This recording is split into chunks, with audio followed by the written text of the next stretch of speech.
Hey Alex, what's up, man? What's going on, man? How you been? I've been all right. Just ready to shred some. Hold on, I always forget to mute the dang live chat. Hold on a sec. Hey. Okay, I heard part of that.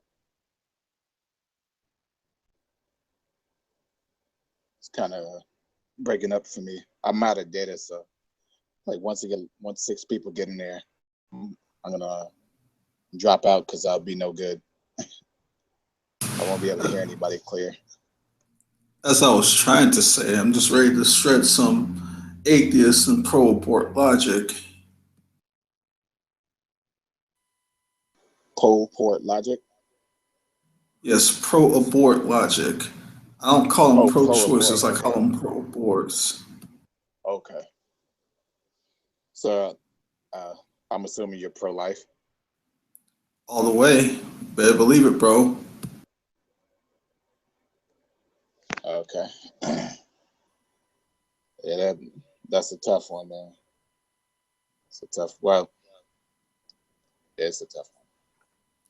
Well, a lot of people don't like to touch it because they don't want to offend people, but I'm not afraid of offending people, so that's why it's not tough for me. Well, the reason why I say it's a tough one because I understand both sides of the debate. Or I understand both sides. I understand why people want to be pro-life and pro-choice. You understand killing babies? Yo, can you hear What? me? Yeah, Yeah, we can what's hear up, you, man? Arcane. What's up, bro? Oh, okay. What up, bro? Well, it's really case by case. I'm not for a chick just, what I'm saying, just not using protection and going out and get pregnant and just go running straight to the clinic, knowing that she could have either been responsible or just did abstinence. But like case by case, perhaps it may like maybe a high chance she could miscarry, or you know the dude who the dude might have raped her or gave her HIV, some kind of STD, and is just gonna just give it to the baby, and they may die at early age. In my opinion, it's case by case. Okay, so since you say case by case, so that means some cases is justified and others is not. Uh, for me, it's justified. Like, like I said, it's one of those touchy topics, man. It's just Is it justified across the board in any case or in just certain cases? well, it depends on who you mean is justified too. Is it justified so that everybody can do it? Then I can't be the one to make that call. I'd leave that up to the ones who actually make that call, man. It's a tough, it's really touchy situation, man. So are I you I personally, and this is what I would do. Like, I wouldn't do, I wouldn't allow my wife to get an abortion in any case in my scenario. so are you telling me that morality is decided by the one who gets the abortion? Say that one more time. Are you saying the moral issue of abortion is decided by the one getting the abortion? Um, I think so. I think ultimately it rests upon them. Uh, but again, it's not fair for the child who's about to come into the world. So, like I said before, man, I understand pro-life and pro-choice to a certain degree. I Let understand your me, concerns, right? let me ask you something. If someone told you that raping someone else is on them, would you accept that as a logical argument? Hang on.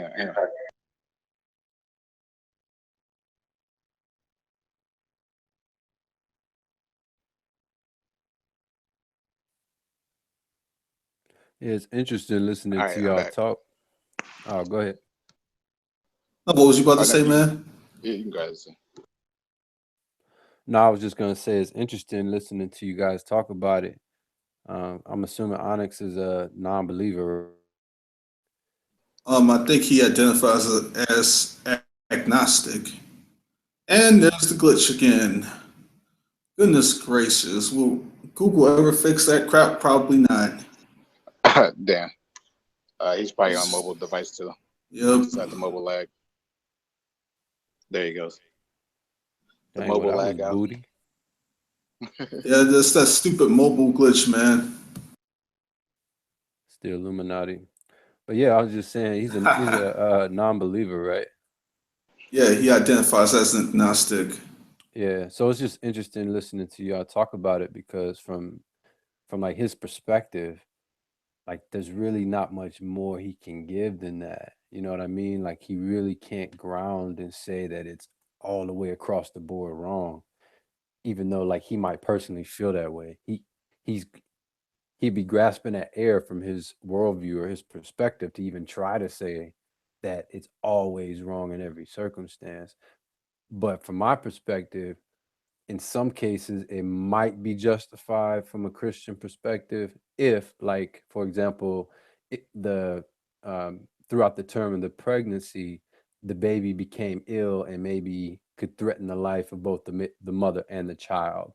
Like, I could see how it would be warranted, because if they both die by going to term, I mean, and they suffer, I can't really see, why it would be justified in some cases. You know what I mean? Because if there's nobody there to take care of the child, that's one thing. But if you're just going to get an abortion for some arbitrary reason, or if it's not life threatening, or it's just, oh, I made a mistake, I don't want to raise a baby in my poverty, I think those reasons I don't think could be justified from a biblical perspective. But I see both sides as well, like Onyx was saying.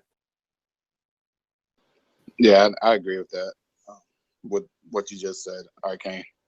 Well, let me ask you this, Onyx. What if I were to tell you, if somebody said that rape is on them, as you say that abortion is on them since they were the one making the choice, would you think that was a logical argument?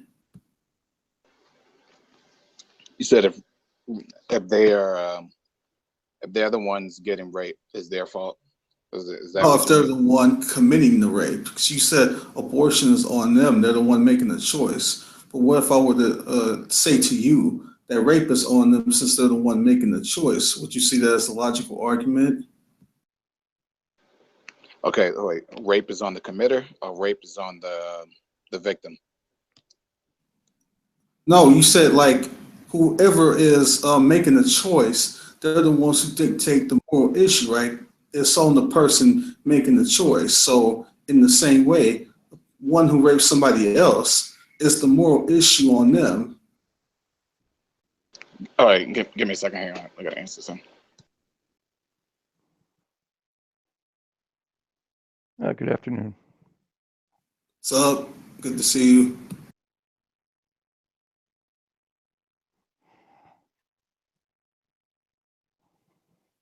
What is your position on this issue? Your name here? Yeah, sorry about that. Works. Well, never mind. Hold that thought. Yep. You haven't answered my question, Onyx. Yeah, I'm just trying to understand what you're saying. Go ahead. Could you say repeat that one more time? Because I'm trying to figure out if you're talking about when you said rape is on the victim, or is it on the one committing rape? All right. Let me say this again. You said that the person getting the abortion is the one who decides. They the one who dictate the moral issue. So if they get the abortion, then that's on them. That is to say, that's decided by them. So if I were to tell you, one person who will rape another person, does the moral issue of rape get decided by them? Is it on them in the same way? Yeah, what I'm asking when you say them, I'm asking you talking about on the person who's committing, or The was I one confused? committing the act, yes. Yeah. Okay, I see what you're saying. Well, I guess from my perspective, yes. Um, it's well, this is a really weird way to ask it, because from my perspective, morality is relative. So Okay, so is rape the same type of choice that should be legally protected in your view, like abortion? oh yes, to have a productive society, I think that rape uh, should be outlawed all across the board to have a productive society. But you won't apply that same criteria to abortion, correct? Say again. But you would not apply that same criteria to abortion, correct? Uh, if I was in power, whew, um, I would handle it case by case. Like I said, I'm not for people just making bad decisions and getting pregnant. I'm not for that. Okay, I would is there I would any handle it. case of abortion that you think should be illegal? Yes or no? Yeah, as I explained, I don't think that that you shouldn't, like, if you did it on the grounds of you just being irresponsible. I don't think that that should be taken the case. Now, how do you figure out if the person was being irresponsible? How do you figure out if this person was actually raped or not? Those are some details that You you'd have to iron out. you probably couldn't unless you peeked into their private lives, could you? So Rape the kit. best thing to do for someone holding your position is just to keep it legal then, right? Yeah, you're right, man. Um, ultimately, yeah, you're right. Okay then, so can you explain to me why you would keep abortion legal, but you would not keep or want rape to be legal? It's not gonna be I guess consistent, because I don't hold rape to the same to the same standard as Why abortion. not? Well, for one, um, like I said, this is from my perspective, and you can take with it what you will.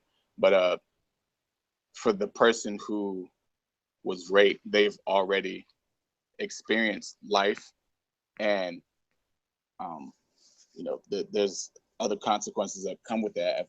For the victim, they have to deal with nightmares. Perhaps they can have PTSD and all kinds of stuff like that. Whereas the person, or the fetus, hasn't experienced anything, and it's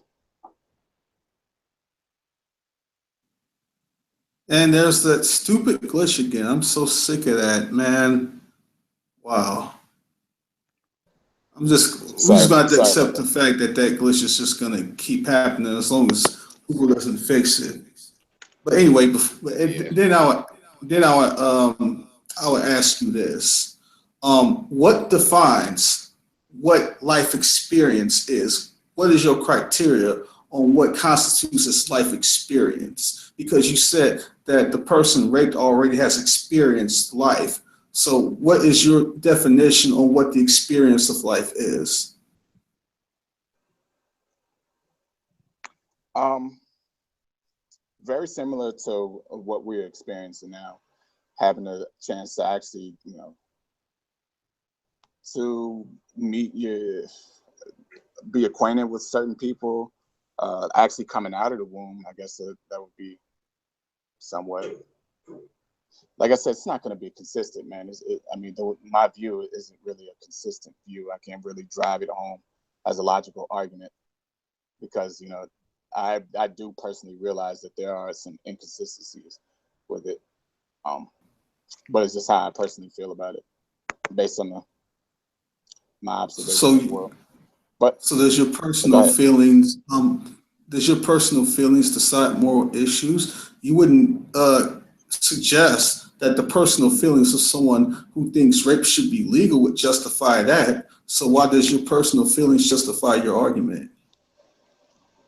Well, do you think? Let me ask you this question: do you think that you can have a working society with abortion legal? with abortion legal, what do you mean by a working society? Do you think society can operate uh, uh, okay with abortion legal? Well, I think many societies have gotten by doing a lot of sick things. That doesn't mean that if the rest of society happens to function okay, that makes a specific act legal to do to somebody. I'm pretty sure, society didn't entirely crumble when oppressive slavery was legal, but that didn't make it okay. No, I'm not asking is it okay. I'm asking could a society be ran properly if abortion was legal? Well, sure, just like society could be technically ran properly if oppressive slavery was legal, as it was at one point in the United States. Yeah, well, yeah, I guess you do make a decent point there. But I guess at one point, so I mean, it still remains to be seen. And pretty soon, I mean, the slaves revolted. I guess there are some sort of a revolt going on with pro-life, pro-choice, but I don't think it would be that aggressive. Ruby, But that's still. Am I muted? Did you hear what I said? Your mute keeps going in and out, dude. let's get some That's clean weird. pajamas. That's weird. Not in But, here. Not in here. Not in yeah, here. Clean ones. Hey, Patalo, Yeah, I can hear you, Patalo. You trying to speak or what? I keep getting muted for some reason every time I try to talk. Well, I'm not muting you, bro. Yeah, I don't know what's going on. Because if it was Sorry, somebody, that was me. Sorry, I was trying to sort my children out for their bath time. I'm sorry. Oh, it's okay. It's all right. I thought I was muted. I'm ever so sorry. So I think this is the Oh. first time I've actually gotten to speak with you in a hangout. Yeah. Is your Yeah. name pronounced Patalo Blue? No, it's phthalo blue. Okay, Thalo Blue. I remember that. All right, Yeah. sounds good. Okay, It's so a Bob Ross reference. oh, interesting. Yeah, because you commented on one of my videos with the Bob Ross intro music. No, that's right. I'm a big fan of Bob Ross. Yeah, so am I. I grew up watching him as a kid on PBS. We didn't get him over here. I don't remember if we did, but when I was little. But I've seen him now as an adult, so I'm enjoying him now. It's very he relaxing. has some amazing work. But anyway, what is your position on this issue, if you don't mind saying? Of abortion. Yes. It's a tricky one. It really is. I do think that a woman has a right to choose, though. But I do have a bit of a knee-jerk sort of reaction to it. And I think that the age or the limit should be maybe 20 weeks, maybe. Anything after than that, I get a little bit squeamish about. So the limit's 20 weeks. Yeah. What if it's 19 weeks and 6 days or 20 weeks and 1 day? Yeah. What's the difference? The real difference? I know. Yeah. It's really hard. It's a tricky one, isn't it? Well, if it's tricky, wouldn't that mean that it can be very well untenable? I don't know. It seems like, and please don't take this as an insult or anything, but it seems like a lot of pro-choicers say that their position is tricky, or they'll say something like what Onyx said, like he admits that there's inconsistency in it, but he holds it anyway. I don't understand why there's these sorts of positions being taken when it seems clear to me that it's not defensible. I think there's no hard and fast rule, though, is there? I don't think you can't just say one rule fits everybody. Yeah, because it's a matter of perspective when you really Yeah. look at it. It's really a matter of perspective, and Yeah. Well, those stupid dang glitch. Man, that is so annoying. I know it's there and Google hasn't fixed it, but that still doesn't oh change my the god, fact. I lagged out, bro. Yeah, yeah. And what I was about to say, man, I didn't hear anything you said. Go ahead, repeat it, man, because I lagged out.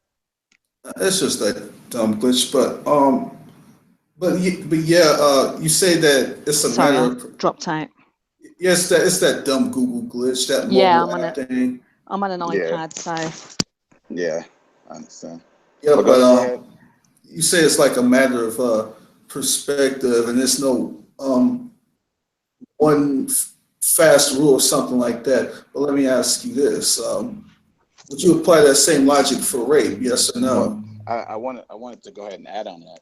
Now, when I said it's a matter of perspective, uh, I understand that there's going to be inconsistencies with that, but the ultimate goal is how can we all coexist in a society together? Um, with rape, you can't. At least I don't think so. That you could really coexist in a society where rape was legal. With abortions, you kind of can. Well, it's happened in lots of societies in the past. Lots of societies have Well, had sick things in the past. Societies that have cannibalism legal, and they still existed as societies.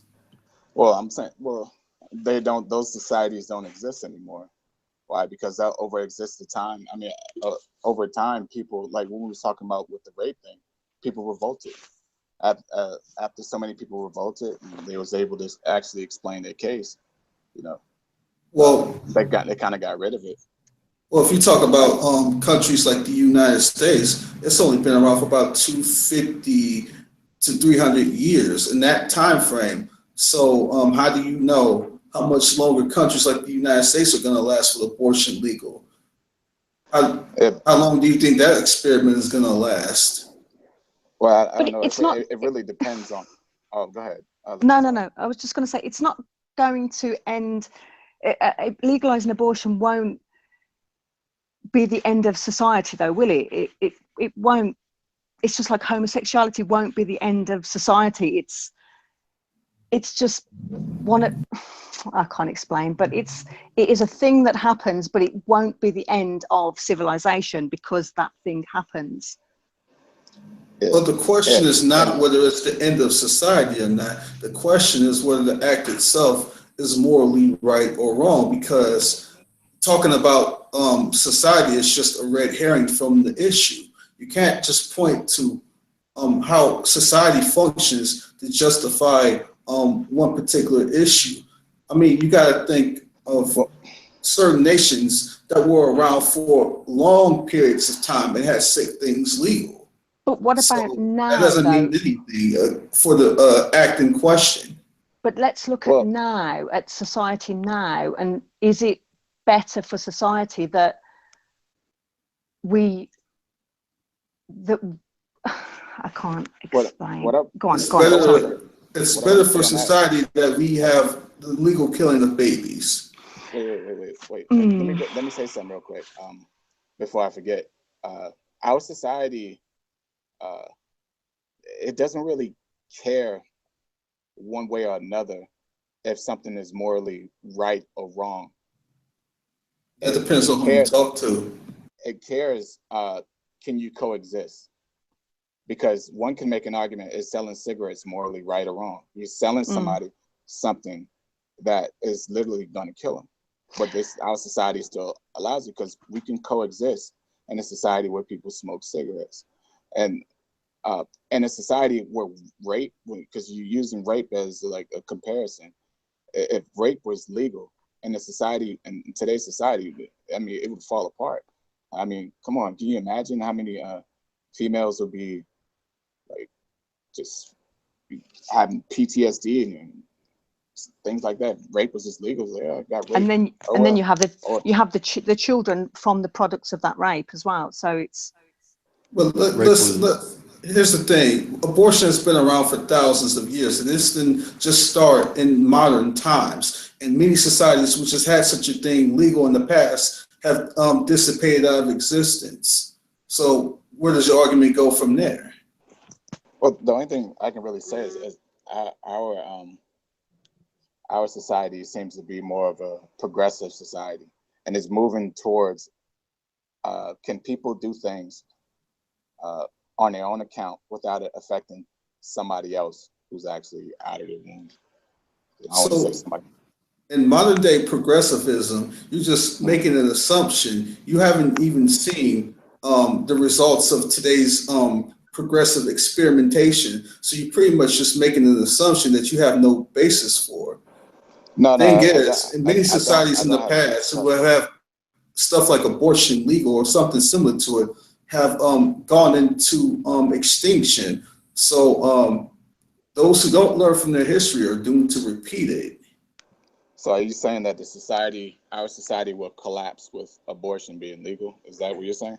Well, that's just only one part of the thing. But I didn't make an argument whether abortion would collapse or not based on whether it's legal or not. That I'm just just critiquing the argument you brought up about how abortion being legal would somehow not crumble society, and you said that we are in a more progressive society or something like that, but you don't know what the outcome of today's experiment is going to be because it's still underway.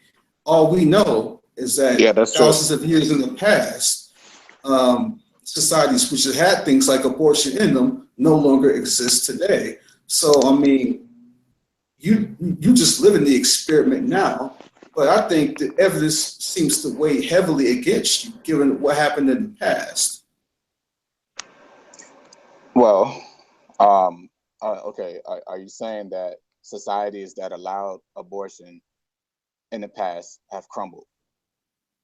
Well, I mean, if we're going down your line of argumentation about if abortion is legal, that it won't crumble society or something like that, and we just stick to that specific point, then why have societies with abortion and it crumbled it? I'm not saying abortion was the reason for why the society as a whole crumbled, but if you're going to stick to that one single point, then I guess by the argument that you gave, you could probably make that argument.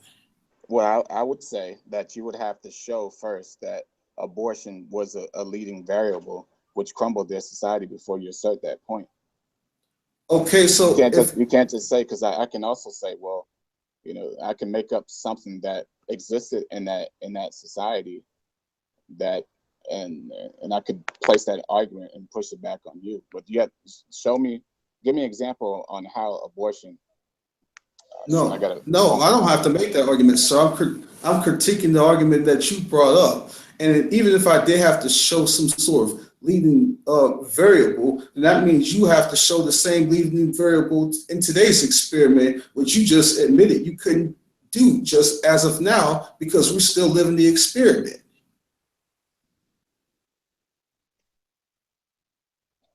Yeah, sorry about that. I had a phone call. I heard most of what you said, but yeah, like I said, all right. So if I understood you correctly, because I actually had a phone call, I had to put my phone on mute. That basically what I was trying to say is that if you're trying to say that the societies no longer exist that had abortions in them. Which society are we talking about? Which was never my argument to be. Again, I was just critiquing the argument that you gave, and what I'm suggesting to you is that abortion isn't something that just recently happened in Roe v. Wade in 1973. It's been around for thousands of years, and many societies which have had abortion no longer exist today. Okay, can you name me some societies that actually abolished abortion or abortion was illegal that still exists today? And show me why that was the leading factor why the society still is afloat today. Well, I don't have to provide an argument that that was the leading factor. What I'm suggesting to you is that you're saying that abortion being legal today isn't going to crumble society. All I'm saying to you is that societies in the past, which have had abortion legal, no longer exist today. I don't have to give an argument for some sort of leading variable because I never made the argument in the first place. That would be something you would have to do, not me. Okay. Well, then there's no problem. You're just telling me a statement. You're just saying, hey, societies in the past that had abortion legal, they don't exist anymore. If you're not giving me an argument or whatever. But you didn't give me an argument. But you didn't give me an argument today. You just simply said, well, societies ain't going to crumble with abortion being legal. You didn't give me an argument. Hang on, sorry, wait. Hang on, can I just say something? Which societies are we talking about in the past? Sorry, which societies in the past are we talking about had abortion that are no longer around today? Peace. What? Oh, okay. What did you say? Hilarious. Phalo. Oh, sorry. Yeah, sorry. I was just saying hello. Sorry. Okay. Yeah. My answer her question. My question was, which societies in the past that legalized abortion are not around today? I'm not quite sure which societies we're talking about, though. Because I'm just talking about societies which had abortion in them. Whether they were legal. Which ones are that, though? Which ones, though, Antonio? Which societies are we? Are you aware of societies like ancient Rome and stuff like that? Okay, right, yeah. Societies like those had abortion. Societies like ancient Greece had abortion. There's a number of different those sorts of cultures which had not only stuff like abortion, but like outright baby killing too, and child sacrifice and things like this. But when you say those societies are not around today, is it just because the time moved on and the Romans then became the Italians? It's a bit of a weird one, that. I'm not saying that that abortion was the one thing that caused the society to crumble. All I'm just saying is I'm just critiquing the argument that was given that says that a society with abortion in it won't crumble. But here's the thing. If our society today crumbles, if you can't say that societies in the past didn't crumble for one thing, then how would you know that societies today would crumble for just one thing? But didn't those societies just move on and evolve into different societies, different cultures, and then just moved on? Well, they couldn't have moved on if they no longer exist. Yeah, I suppose. Well, yeah. No, it's weird in how you're phrasing that, because like, if is someone muting me, or is it just no? You're muting yourself. Nah, yeah, it's not me, man. Like every time I start talking, I get muted, and then when I try to mute myself, I get unmuted. I don't know if somebody's. No. The point is, Onyx, if you're going to say that abortion being legal today isn't going to crumble society, then you need the one who needs to give an argument for that. I'm not making an argument one way or another. I was just critiquing your point. Okay, well, you're the one who has the burden of proof to show that. One second. Yeah, it still remains to be seen. I'll say that. Like, So I don't you know don't for sure, know. 'cause I don't know in the future if it is or it isn't. So let me ask you, why would you make the statement to begin with if you don't know then? Well, like I said, it's a progressive society, and what it seems to be right now, the things that are legal seems to be things that do not encroach on other people's freedom. So you're going to make the statement that abortion being legal today won't crumble the society, and you can't even verify it. But do you think that the the birth population, though, I mean, I don't have any facts, so I don't know, but I'm just assuming that the birth growth is more than the amount of abortions that are performed in any country. I mean, I think that just makes sense. There are more births than there are abortions. Or am I just talking rubbish? I mean, but what would, even if that was true, what would that have to do with anything? Would that magically justify the act of abortion? No, it doesn't. It doesn't justify the abortions, but it means that the society won't disappear. Of course, if more people are being born than dying, society won't disappear. I understand that, but I mean, are you just going to keep focusing on red herrings, or are you going to actually give an argument for abortion? Well, again, when I was saying, I wasn't necessarily giving an argument. I'm showing you that abortion doesn't necessarily seem, at least right now, I've only been alive for 29 years. I'm not sure how long it's actually been active for or been legal. It doesn't seem to be crippling society. Thus, I don't see them moving it unless you get like a president with a real strong opinion. What cripples society? What cripples society? You probably missed out everything I said because I need to pay close attention because I keep getting muted. We're not muting you though, man. No. I'm not saying it to you. I'm saying I am being muted. It's probably a glitch, just like we keep lagging out and stuff. Some kind of glitch. But yeah, what I'm saying is that it doesn't seem that abortions will cripple society. Here's the thing. Okay, go ahead and finish. I'm sorry. From my 29 years of living, and I'm not sure. Do you have the date when abortion was legalized in America? In the United States, it was Roe v. Wade was legalized under the Supreme Court ruling of Roe v. Wade. Abortion on demand was legalized in 1973. Okay, 1973. So what is that about? 40 years? A little over 40 years? 1973. That's 44 years. In that time period, it doesn't.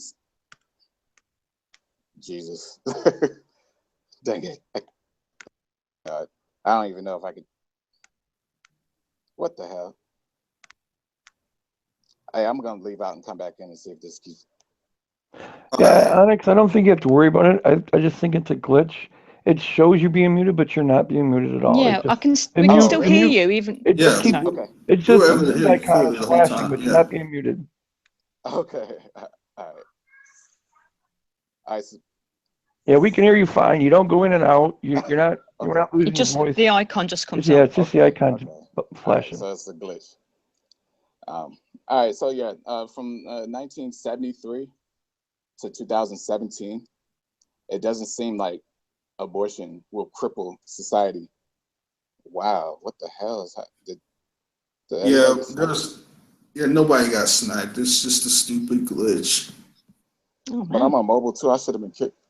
I just had to went out and came back in. What? Well, glitches are finicky like that. They're unpredictable. You don't know who's going to get kicked and who isn't.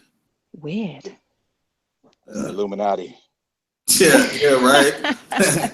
Well, this is actually the first hangout where I've actually spoken, so I'm really quite nervous actually, but that's all right. You're doing fine so far. Yeah. No, I'm enjoying it. I'm enjoying it. I'll let you do the talking. I think you get where I'm coming from, but go ahead if you want to respond to that, because I don't really want to repeat that again. Well, I mean, here's the thing. Certain societies have lasted long periods of time with really, really oppressive acts. You had certain societies that were around for several hundred not decades, but just centuries, with things like oppressive slavery. There have been cultures in the past who have done this, who have been around for that long. You can't take 44 years and extrapolate that to, well, I don't think that's crippling society. When societies which have oppressive slavery legal for several hundred decades, were around for that long, clearly several hundred decades. So how are you going to put 44 years against several hundred decades? All right. I will ask that you said that you're not making an argument, you're just critiquing mine, right? Yes. Okay. So why would you bring that up? If it doesn't make a difference one way or another, why would you bring that up? The reason why I would bring it up is just to illustrate to you that history may not be on your side, and to outline the importance of showing to you and indicating to you that if you are going to make such a point, then you might want to base it in some sort of evidence and fact. And the best way to do that, since we're living in today's experiment, is to look at similar things which have been done in the past. That would be the best way to do so. Well, there's really not. I don't have. Okay. Yeah, there's really not nothing similar to abortion, right? Just because you want to label something a horrific act with another horrific act, don't mean they're similar. And you're right. We can't draw inference either way if it's going to be detrimental or not. So to keep going on about it, I think would be a waste of time. But again, I was just critiquing the argument and just giving some perspective on it. I never made it in the first place. Well, I know neither one of you really have made an argument for it, and I don't think an argument can be made for it because there's not enough background data that I've been looking for a little bit, and I can't find background data either way if abortion is going to be detrimental or not on a society. All right, so it's a non-issue, and it was just pretty much a waste of time for us to even talk about this non-issue. No, we can bounce ideas off of each other or whatever. Yeah, you could talk about what you think the effects of the abortion would be, and what effects we have seen so far. All right, this is a red herring. Or how about we just get to arguments to justify the act itself instead of wasting time with these time-wasting red herrings? Well, I can't justify it. Yeah, in your I don't perspective. think it was an intentional time-wasting red herring. I think it was just to move the discussion along. Well, that's fine, but I mean, nonetheless, it is a red herring. So now that we understand that, let's get back to justifying the act itself.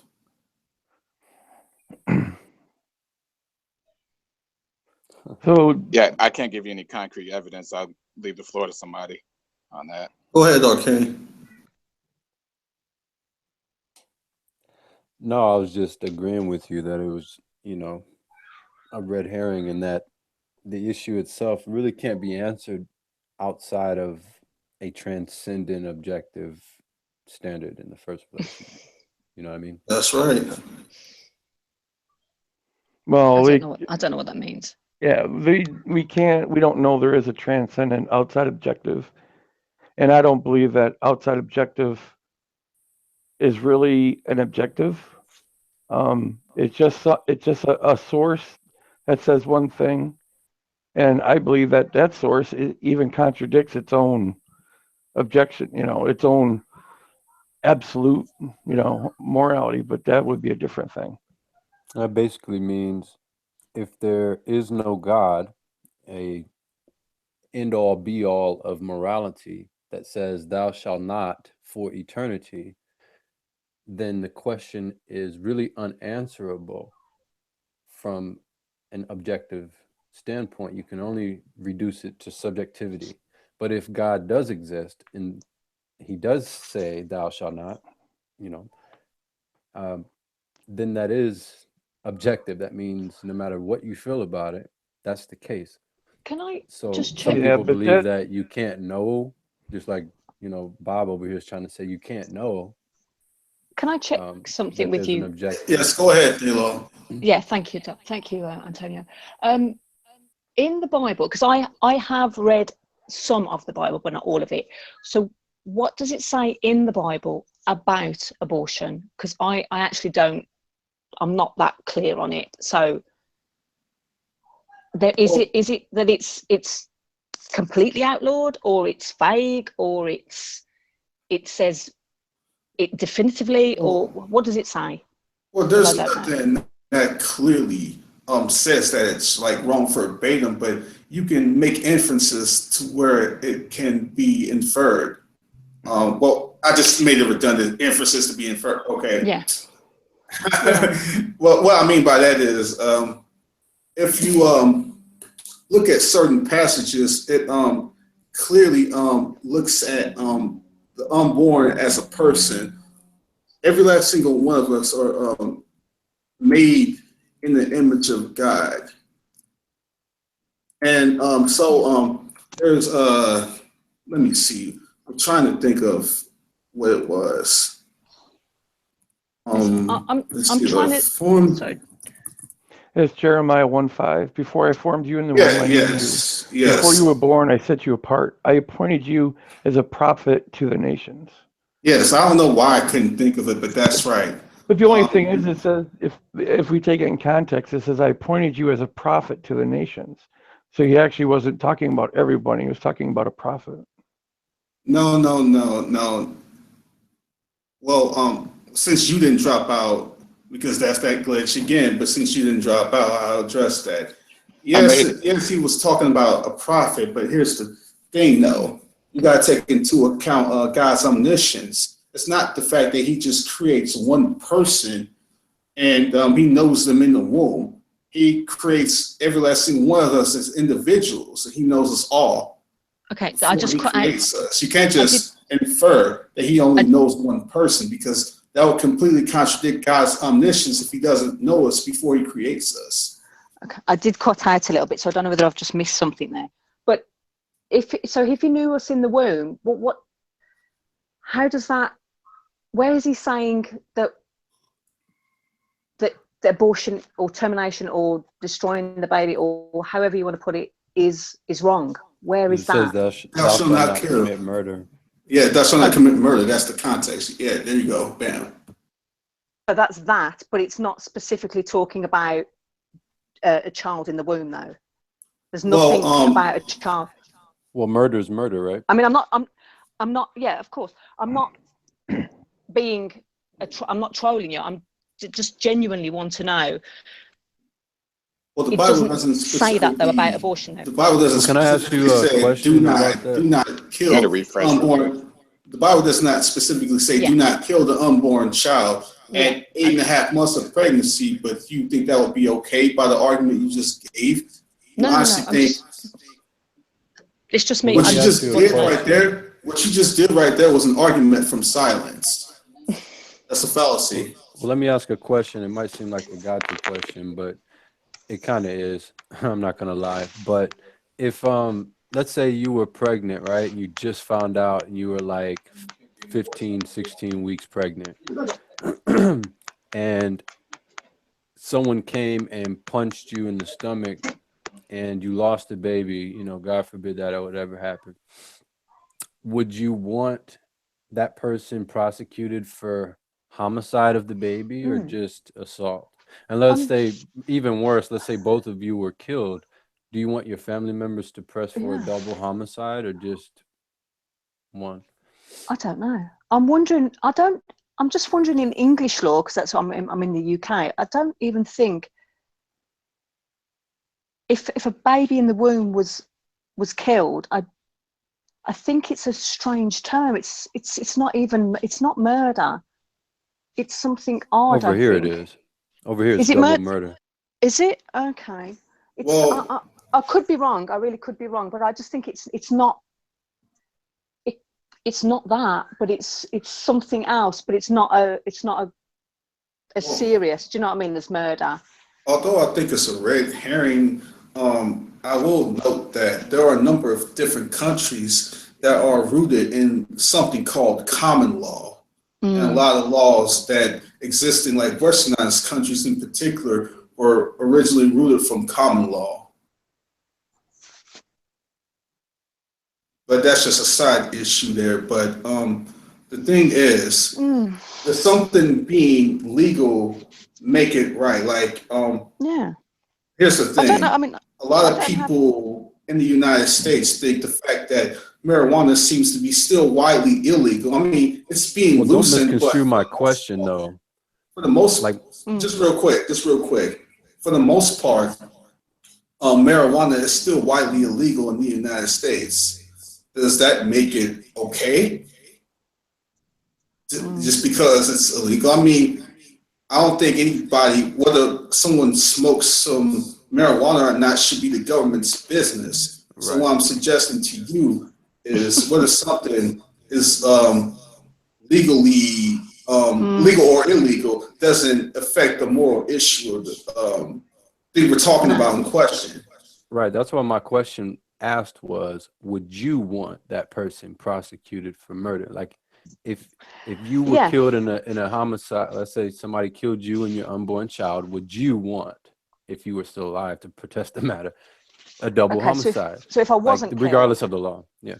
yeah, if my child was killed inside, I probably would, because if I wanted that child, then yeah, I probably would.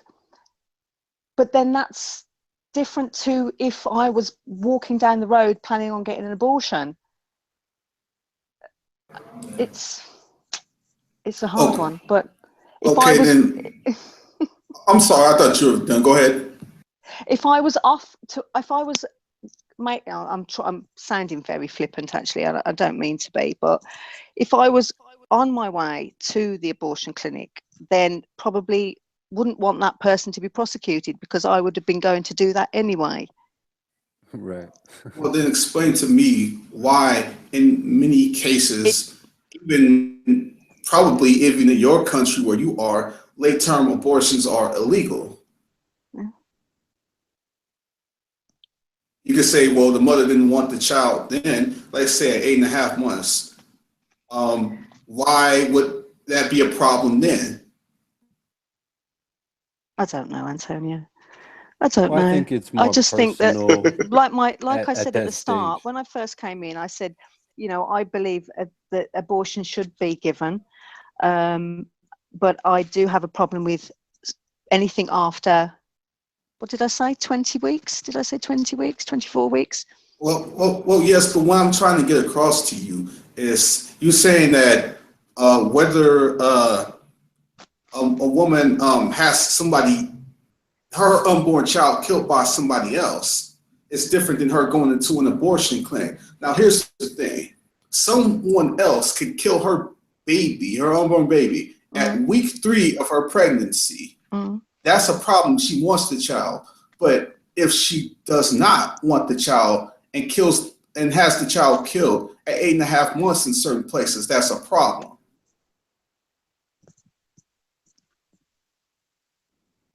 That makes no sense.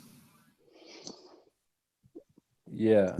It's like it can be conveniently murder in one instance, but it's I have said allowed to happen. there is no hard and fast rule for it. There is no hard and fast rule. You can't sit and say, these are the rules and this is what we are going to do. But here's the And problem. it's That means you could just pull any argument out your backside then. Yeah. Well, Yeah, that's what it is. It is what it is. But it is what it is, Antonio. It is what it is. That's how it works. So why can't I just pull any argument out my backside to justify my position? You can, but you're not the can. one. But you're not the one having the abortion, though, are you, Antonio? It's not. You know, it's the woman. Wait a minute. But all right, so that glitch happened again. This is probably going to keep happening. I can't control it. Sorry, I dipped out again. Sorry. Keep going. But yeah, you say I'm not the one having the abortion, but the woman would get the abortion at 8.5 months in certain places where it's illegal. No. Where's that? Where? No. Where? There are in a wide range of places in the United States, for example, you can't get an abortion that late. She would be the one getting it if she did, wouldn't she? No, sorry, say that again. You can get one that late. You can in the US. Under certain circumstances, you actually can. Like, let me cite to you a loophole which allows that across the board. It's under Doe v. Bolton. Basically, under Doe v. Bolton, medical health was something that was widely defined as emotional, physical, mental. The health range for the justification of an abortion was widely defined. And all that has to happen is just a medical personnel just has to sign on the line, and then she can get one at any point in pregnancy, as long as it meets that criteria by what the abortionist says, the appropriate medical personnel, then she can get one at any time, as long as that abortionist signs off on it. Yeah, but how many people do get one at 8-9 months? It's practically It happens the more baby's. often than you think. New I don't York know. late term in New York late term abortions happen all the time. In places like Maryland, late term abortions in the third trimester are legal around 26 to 28 weeks. They Right. happen all the time.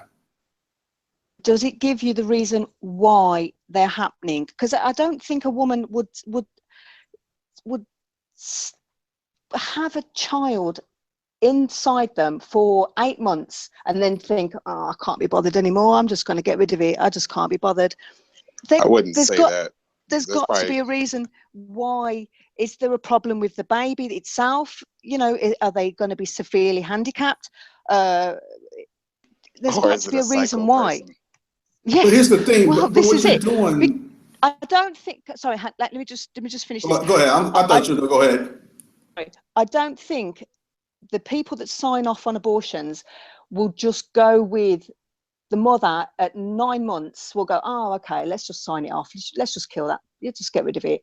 Oh, There's yes, got they to do. be a reason. There's really though, with it being a healthy baby. Money. That's why. Oh, I don't know. No, I wouldn't say that no woman wouldn't do it. I'm sure there's some out there, you know, but they come. I think that they come few and far between.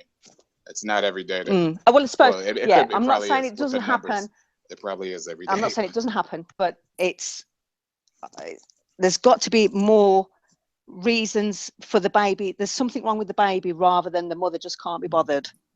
But here's the thing. What you're doing is you're moving the goalpost, because you were just talking about general reasons. Now you're trying to narrow it down to something more specific. When the fallacy of your argument got exposed, then you want to narrow it down to something more specific, like maybe it was a health issue. But you move the goalpost. But I don't think women just decide. Well, no. Let me reverse on that. I can't imagine 100% of women that have abortions think, I'm just going to get rid of this baby. I just can't be bothered. What about 50%? It's not a flippant decision. It's not a flippant decision. So what if any percent does? If any percent does, is that all of a sudden justifies your argument? If it's only 0.00001%? But even if they do, even if it is a flippant decision, that maybe they use it as birth control and they just want to get rid of their child. Who cares? It's their choice. Who cares? Who cares what you think? It's their choice, right? Well, it is their choice though, because they have to carry it. I know you've heard these arguments before, but you seem to be uncomfortable with it when it's that late for a flippant decision. But who cares? It's their choice, right? But it is. Well, I can't tell them not to. How can I tell them not to? What's to do with their body? But the law, in many cases makes it illegal, except for the loophole I gave. But other than that, in many places it's illegal. So the government is telling them what to do with their bodies. Well, there you go. Exactly. Exactly. So if you can't get it a late term, then you can't have a late term. If you can get it before 20, whatever it is, then that's when you have it. And you only have it late term. Go on. I'm sorry. I thought you were dumb, but let me say this real quick. No. How are you going to sit up here and say that it's her decision, but when the law makes it illegal, you don't have a problem with it late term? You're not saying anything against the law going against her decision yet. What if the baby is born and they look at the baby and it's late term? Let's say it's like 8 months, and they scan the baby and it's got no brain. And it won't survive outside of the womb. She can give birth normally, and she can have the baby, and there'll be a normal birth. But when the baby's born, it has no brain, and it won't survive. There is a condition for that. It's called anencephaly. Okay, but that doesn't, just because there's a condition for it doesn't mean, you know. I can go into detail if you want me to. Yeah, but it doesn't mean the baby will survive. Well, there was at least one known case of a child with anencephaly who survived more than 1 year. And then what? Wait a minute. So does the duration of how they survive necessitate justification for your argument? So if they only survive 10 days as opposed to over a year, does that make your argument sound all of a sudden? And if it's in pain for those 10 days, or if it's in pain for that 1 year, you know, Well, here's the thing. Hang on, I'm telling you, I'll be right back. Go on, carry on. Yeah, a baby can be in pain when a late-term abortion is legal. Like in Maryland, that baby can be caused pain in that late-term abortion. But so what? Sorry, I'm back. But if it was born and it was going to be in pain, and the doctors knew that it wasn't going to thrive, and it wasn't going to have any quality of life, and they suggested it is best to terminate rather than it not survive, it not thrive, no quality of life, and isn't that the better thing for it? For the child, for the baby? Well, that's just like saying that you have a 2-year-old with terminal cancer, and in their professional medical opinion, there's nothing they can do for that child. That child is going to die. But then it's okay to just take that child's life. Really? Well, they don't take the child's life, do they, while it's alive? Exactly. So you sit up there telling me that in their medical opinion, that child is going to die if it has like a brain condition or something. But it's okay to take the child's life then. But when you talk about a child with terminal cancer, is a problem. No, they don't take a child's life, do they? They probably would say that there's no treatment more than they can give, but they wouldn't take the child's life, would they, Antonio? Come on. Right. So why are you sitting up here suggesting they should be able to take the child's life if the child has a brain condition? Wait a minute. So the location. So the location dictates whether the act is morally wrong or not. So if the child goes through the birth canal, that magically infers or confers rights, right? Yeah. Can I say something? Are you serious? But it does, though, doesn't it? We know it does. Let Tony go ahead. You are making no sense, Dalo. But honestly, what good will it do anyone, like emotionally, anything, if the baby does have that brain problem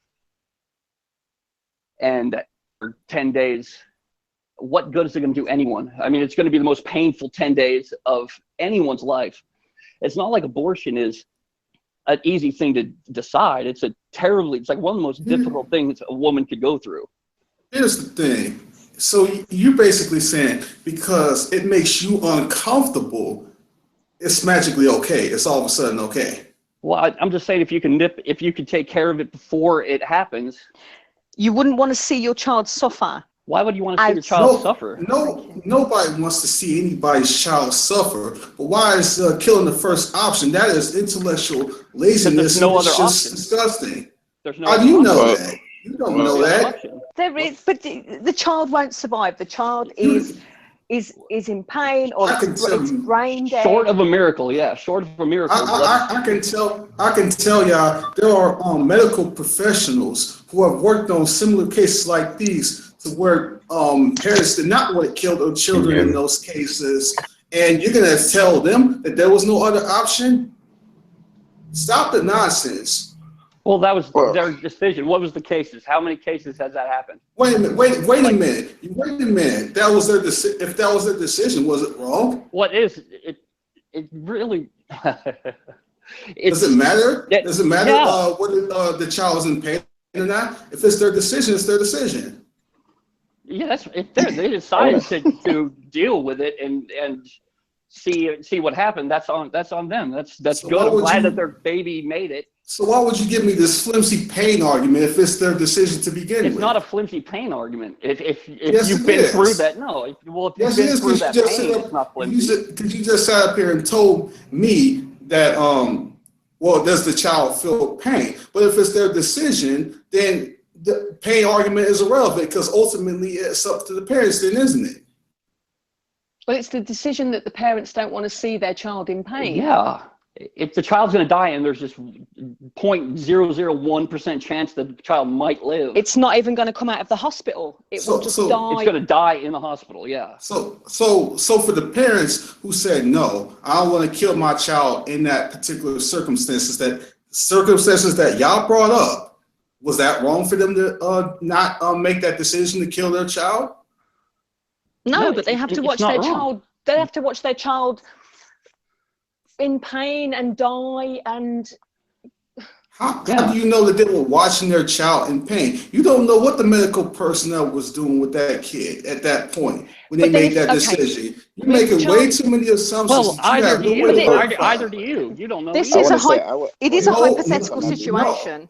No, I'm not making any assertions on what they do in the medical field when certain decisions are made. I'm just giving an argument from my particular position. But you are making all these assertions about, the child could be in pain, or the child may not survive if the child doesn't have a brain, and all this other stuff. Y'all are those making are all things. these assertions as if y'all have like firsthand knowledge on what these doctors are doing with these children in these circumstances, and you simply do not. Well, Well, if I the have- child, sorry, if the No, go child for it. isn't in pain, say if the doctors give it pain medication, it's still, let's say the child is for want of a better word, a vegetable. So the child is lying there, it's not in pain, but it's lying there, it's not doing it. That glitch again. That's just Can gonna you- keep happening. Can you hear me, bro? Yeah, I can hear you. Sorry, Cool. sorry, Yeah, I had to get on my computer. I dropped out again. God almighty. That glitch is so annoying. It's terrible. But yeah, that but- does suck. So the child isn't in pain, but it's not, it's just lying there. It's a vegetable.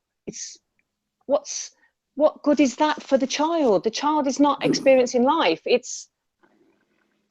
are many adults who live through like massive pain conditions pretty much their entire lives. No, you want to Antonio, sit you know here, what? you You want to do sit know. up here and use Listen, pain. you want to do sit. know. Wait. I'm not done. You want to sit up here and use pain as a justification? Are you serious? But you do know what I'm talking about. You do understand what I mean when there's a child and they're disabled, they're from birth and they're. All right. You know what I wanna I'm say something. trying to get across. Okay, Dale. Let's say I entertain that for the sake of argument. Does that particular circumstance justify abortion broadly across any and every circumstance? Yes or no? No, it's there is no hard and fast rule, is there? I've already said that. Okay. Well, hey, can I? Each case needs to be looked at individually. Okay, if there's no hard and fast rule, then why are you sitting up here appealing to some sort of pain argument, and you don't really you're not really taking away abortion on a broad scale, but you're using this pain argument to like emotionally manipulate the conversation. You're not being honest here. No, I am. What I'm saying is, if in one particular scenario, a child is, the parents are told that their child won't thrive, they are basically a vegetable, it's better to abort than to give birth to that child. That's one particular scenario. That's that particular scenario. So let's put that one there, and then we can look at another scenario where this case happens, and then you look at this scenario where this case happens. Each thing has to be looked at separately.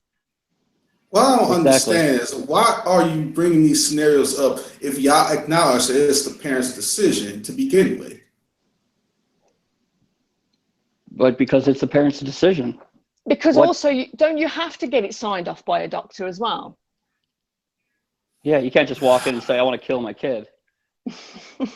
I told y'all that about the late term thing. Why Never would you mind bring the that late up term. again? But that's Listen, late term. That's a different subject. Like the late term thing is the thing if the child was in pain. We've been through that. If the child was in pain, or the child was a vegetable, or it wasn't going to thrive, or it wasn't going to survive, that's the late term thing. That's what we've done that one. But if you're going to talk about the whole getting doctors sign off on, if you're talking about a born child, right, then why would you talk about, well, it's a parent's decision. It's a parent's decision and the doctor's then, isn't it? In a way. Okay, I so guess. what if the doctor doesn't agree? What if the doctor doesn't agree, but the parents want to go ahead and make that decision? Then it would be the parent. Then it'd still be the parents. The parents. If it was still allowed, it's still allowed. They would. Okay, they would still so do it. if the parents take priority, then why you bring up the doctor? Because you are the making doctor no is part of it. sense. Because it's the doctor that has to perform. The doctor has to perform the procedure. We already know that. So if the parents make the decision, then the doctor has to perform the procedure, whether he likes it or not. So bringing up the doctor as the decision maker is just a ridiculous point. Can you hear me okay? You're making wait, no are you sense. against contradicting yourself all over the place? Are you against abortion at all, like every single circumstance? I don't know. I don't know. Yeah, there is no circumstance that justifies abortion. No circumstance at all. None. Rape, nothing. Don't matter. And when I say abortion, I mean the intentional, outright killing of the unborn. Let me give you guys a scenario. Can you hear me okay? Yeah. Yes. All right. Yeah. I had a short little back and forth with Matt Dillahunty about this. This issue. I'll just paint the scenario for you. So a lady gets in a car accident and she was, I forget how late she was in her pregnancy. I would say maybe mid-pregnancy, maybe more. And she gets in a car accident and she's pronounced brain dead, but the baby inside of her was still living. They had no indication that the baby suffered any kind of damage that would be, detrimental to life after birth. So the hospital. I heard that one. Yep, I watched that episode. Yeah, yes. That was me. Yeah, I'm on your side on that one. I'm on your side on that one. Oh, okay, cool. Yeah. So anyway, the hospital's like, well, I guess I don't know if it was state law or something like that, but the doctor said, we're going to keep her on life support because the baby is still being sustained by the mother's body. And I guess some people in the family were disputing that, and they were wanting to take her off life support despite having the baby. I don't know the outcome of it. But what do you guys think? Do you think that they should be allowed to take her off life support even though her body's still supporting the life of the baby, or keep her on? That one was a touchy one. Usually I agree with Matt on a lot of stuff, but that one I'm just, because that will be the only thing that doesn't carry her name, but that's her legacy. And it seems like she carried the baby that long that she would want the baby to be born. I mean, because she had no say in it. I think the point is, if you can sustain one or more life, you should do so. But if the husband's like, nah, so take what? her off. So what? He shouldn't be able to make that choice. That's the whole point about the abortion issue, isn't it? That the husband, the pregnant woman shouldn't be able to make the decision to kill her kid, and neither should the husband. In that case, the husband was, I don't know what his deal was, if he said that or not. Because, I mean, being a father, I couldn't imagine it. But also, if my wife was going to die, if we didn't do an abortion, she had like 3 months, a baby for 3 months in her stomach, I would have to do the abortion. I mean, that's my woman. That's my woman. I mean, if she's going to die and the baby's going to die too, that's 2 people dead. That's unneeded. That's a loss that no one needs to deal with. Well, unless he never wanted the baby to begin with, maybe he never wanted her to I mean, low key, he never wanted it. I mean, I don't know if that's the case or whatever. I don't know if that is what I the hope not. husband's intentions were. I don't know, but Yeah, I hope not. That'd be evil. That'd be really mean. yeah, but I think they did eventually take her off life support, and the baby didn't make it. Yeah. But it's just one of those touchy subjects. Yeah, it is. I'm with Antonio in the fact that I can't really see a justification for it. The only thing I would say is, like, let's say a woman has kids and she has 4 kids at home, right? And she's having her 5th baby, and that baby would put her life at risk. Who's going to take care of her 3 kids then? Where, you know, Yes. I think in that situation, if it was life threatening, not inconvenience to your lifestyle, Yeah, but inconvenience. life threatening, Yeah. I think in that situation it would be considered like a medical emergency more than a termination of a pregnancy based on your lifestyle choice. There are very, very highly qualified medical professionals who have said in those instances that those do not qualify as abortions. Okay. Yeah, it's more like a medical emergency. Yeah, it would be procedure then. It would be a medical procedure. I get. But yeah, I mean, when it comes to the doing it because I just don't want a kid, I got a problem with that. But it is the law. But I have a problem with that. I do. You know, I mean, just because, oh, you know, I was out fooling around and I got pregnant and now I don't want to have the kid. And it's kind of touchy. Oppressive slavery was once the law too. Your point? Yeah. Huh? In the United States, oppressive slavery was once the law too. So what's your point? I thought I was kind of on your side now. I guess I'm. But you said. Are you just wanting to argue with someone? No. Listen to what you said, Tony. You said that it would make you uncomfortable, but it's the law. Then you qualified that by saying, but it's the law. What I'm telling you is, one time oppressive slavery was the law too. So if you're going to use the law, then are you going to say that oppressive slavery was okay because it was the law? It's just, slaves, they were adults, so they were like grown adults. You know? Oh my goodness! So what? Yeah, What? Tony. Oh my God. This is pathetic. But I guess it kind of goes back. Maybe I'm just tired. I don't know. What am I saying? I mean, it's a matter of perspective, man. Because like we're gonna keep going back and forth. Nobody's gonna really see it. What I'm saying is, to be quite frank, your perspective is stupid. Well, yeah, I mean, that's how you feel. That's not judgmental at all. No, it can be judgmental, but that's fine though. I mean, that's how you feel about it, man. Well, I can show you why it's stupid. You even admitted your own position was inconsistent. Mine isn't. But just because it's inconsistent, I mean, okay, you can't put two things to the same thing. So you can't have. So it's reasonable. It's reasonable to have an inconsistent position. Really, this is ridiculous. No, listen. You can't say that. I'm gonna show you why. I'm gonna show you. Onyx, that is stupid. Wait. Let me show you what you're doing here. All right, so I am a fan of superheroes, but I don't like certain superheroes. So that is inconsistent because it's based on how I feel and it's on my perspective. Now, what you're doing, you're shifting it from that, and you're putting it on like a life scenario.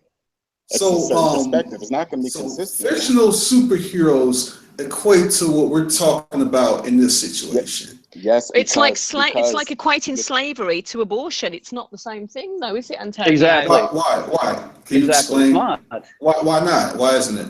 Well, in my layman's terms, you know, enslaving another conscious human being and making them do something that they don't want to do is different to a medical procedure that removes a group of cells out of somebody's body. Yeah, that's what I was trying to say. So if someone's in a coma, is it okay to put a bullet in their head? You said conscious human being. This is slavery. Slavery. You said conscious human being. Someone who's in a coma is unconscious. what you're debating. You can't how make you the feel. two things the same. No, you're just saying that. You're not giving an argument for that. You're just saying that. But You're not gonna- you said slavery and abortion, and now we're talking about somebody in a coma. Come on. Yeah. Here's what I Listen, said. no, come on, let's keep it real. Let's keep it real. Stop. Here's what I said. I said that just because something is legal does not make it okay. When he used the law to give some sort of argument for his position, I'm saying that oppressive slavery was once legal too. That does not make it okay. There's no hard and fast rule on lots of things, though, is there? You just keep pulling crap out the sky. Y'all all over That's the what you're doing. place. Yeah, well, I tell you what. Tell me how. Wait, Tony. Tell me how I'm pulling something out the sky. No. From the slavery to the kids to the bullet in the head, those are three completely different things. No, I get what you mean with the law thing. Tony, what you mean. I was clear. Stop. I was clearly succinct and clear on what I was talking about. So how is that me pulling something out the air? No, you said that. You said pulling something out of the sky. You said that to me. You said that. It doesn't matter. Goodness gracious. It doesn't matter. Listen, it doesn't matter. People aren't listening at all. Listen. This is my first hangout, okay? Yeah, me too. My first one talking with you guys. Yeah, this is my first hangout talking to anybody live. Uh-oh. So you have to forgive me if I'm all over the place or pulling things from the sky or this, that, and the other. I'm not experienced at talking about things as you are. So you have to give me a little bit of leeway. Well, that's fine. But I'm saying you people need to listen a little more carefully. That's all I'm saying. Well, maybe you need to relay what you're thinking a little better. Okay, if I'm not doing something clearly, give me one example of how I relate something not clear.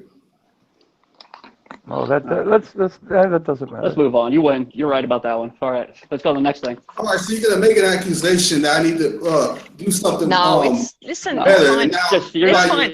Listen, let's three major just keep it things nice. you're talking about. So you keep it. Okay, so you just retracted what you said then, right? Me? And don't say it to begin with. If you aren't clear on the point that you're making, then don't make it to begin with. Well, that's what debate. That's what talking is. You can say stuff and then retract it, and you can do what you know. I need to make my point before I forget what I'm saying because I've got a very short memory, so I need to get it out. Me too. I need to get my point out before I forget what my point is. That's all I want to say. Go ahead, Dalo. No, that was it. Oh, okay. Okay. I have no point. I know my memory's bad too. My memory's terrible. Here's the thing. Y'all can't point out a single inconsistency for me in this whole conversation. I pointed out several inconsistencies from y'all, and I'm supposedly the one like being unreasonable here. Well, I've never said that. I haven't said you're unreasonable. I haven't listened to the whole conversation. But one point I'd want to get to is how you say about the law about slavery, right? And I posted in the side there what it says in 1 Peter 2:18. It says, "Servants, be subjective to your masters with all fear, not only to the good and gentle, but also to the forward."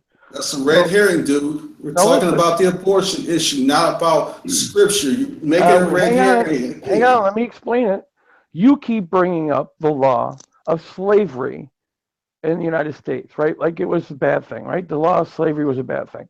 Well, I'm telling you, in the Bible, Jesus even tells the slaves to obey the masters that are vicious and abusive to them, okay? Jesus is even agreeing that slavery is okay even if your masters are pieces of crap. Biblical theology has nothing to do with biblical theology has not wait, stop. Biblical theology has nothing to do with what we're talking about. And if I were not a Christian, stop, I wasn't done. And if I were not a Christian, if I were a pro-life atheist, like which they do exist, then your whole appeal would be outright stupid. No, it's not reasonable anyway, but your appeal would be even more ridiculous if I were a pro-life atheist. I haven't given a single religious argument this entire time, and now you want to bring up scripture. I'm telling Wait, you, I understand why you. you keep bringing up the slavery point, right? The slavery, why slavery was, there was a law for slavery, right? And you say, and what do you say about it? That the apparent, I forget your term that you used. What was the term you used about slavery? Where's that scripture you're using? Oppressive slavery. But this is Oppressive slavery. ridiculous. Yes. Wait, tell I've him. seen, No, hang on. hold on, stop. I've seen pro-abortion like you do this crap all the time. I'm not Like I don't. pro-abortion. I'm not pro-abortion, so just Stop, drop that shit right there. Stop. If you interrupt me again, you're getting kicked out of here. Check this out. If I'm given a totally secular argument on abortion, which I've done this entire time, I haven't brought up the Bible at all, and then you bring up the Bible as a ridiculous, flimsy red herring, that's dishonest on your part to do. Because I'm talking about legal aspects has absolutely nothing to do with what you're bringing right there. Now, if you want to go to scripture, all right, all right, let's go ahead and entertain this. If you want to go to scripture, let's go there. Go ahead, Carlos. Yeah, I want to see what scripture he's talking about, because he said the scripture where Jesus says, if your master is brutally attacking you and treating you viciously, you are still the word. I mean, I don't remember any of those words, the terms, or any of those indications in scripture or whatever. Obviously, but real quick before you finish, Carlos, but in them bringing up scripture, if I'm using my ultimate foundation in the Christian God in Jesus Christ to justify abortion, don't say I'm appealing to religion at that point, because you opened the door for me to appeal to my personal religious beliefs when you brought the Bible up. So since you brought the Bible up, you can't say that I'm in error for appealing to my religious beliefs now. Just letting you know that. Go ahead, Carlos. I don't say that. I don't know why. You just been strawmanning me this whole time. You call me pro-abortion. I'm not. Now you're talking about if I'm going to attack you for bringing up your Christian beliefs. I wouldn't. Well, so we can talk about that. We can talk about that when the conversation progresses. Go ahead, Carlos. Now, I just want to know what scripture he's talking about, because he's making a lot of bold accusations there. It wasn't bold accusations. It's 1 Peter 2:18. Read it, because I know you probably took your time to do your little Google, so go ahead. And of course, everyone does Google search. You do Google search too, so don't give me crap about Google search. No, So because you King took James a Bible, long the time, King so now you James- got your scripture there, right? the King James Bible, yes. You have it in front of you, but go ahead. Yes, I do. The King James Bible says, servants, be subjective to your masters with all fear, not only to the good and gentle, but also to the froward. What do you think froward means? If it's a conjecture against good and gentle. It's the opposite of good and gentle. Wait, you got to keep reading. How does that logically follow to what you were saying earlier, where your master is viciously attacking you and all this other stuff that you were saying? You see, you're adding all that stuff to the scripture anyways, but I'm not adding it to it. What is the opposite of good? That's not what that scripture says. So if you're gonna read something about scripture, I would imagine exactly. Get it right. Right. He's trying to over sensationalize scripture and read into that. But in the end of the day, the whole point of what that scripture is basically teaching is that it's to let your inner witness of Christ show in you. That is also it's better to suffer for doing good than to suffer for doing bad. Okay, so, listen. Right. Listen. All right, go ahead. Listen. Interrupting me. Go ahead, dude. Well, you asked me questions and I'm trying to tell you, and you've just been preaching. Go ahead, dude. Okay, now listen. I took it from 1 Peter, right? It says, servants be subjected to your masters without fear, not only to the good and gentle, but also to the froward. Froward means opposite, okay? That's what froward means, right? So it says, but also to the froward, which means also opposite of good and gentle. What is opposite of good and gentle?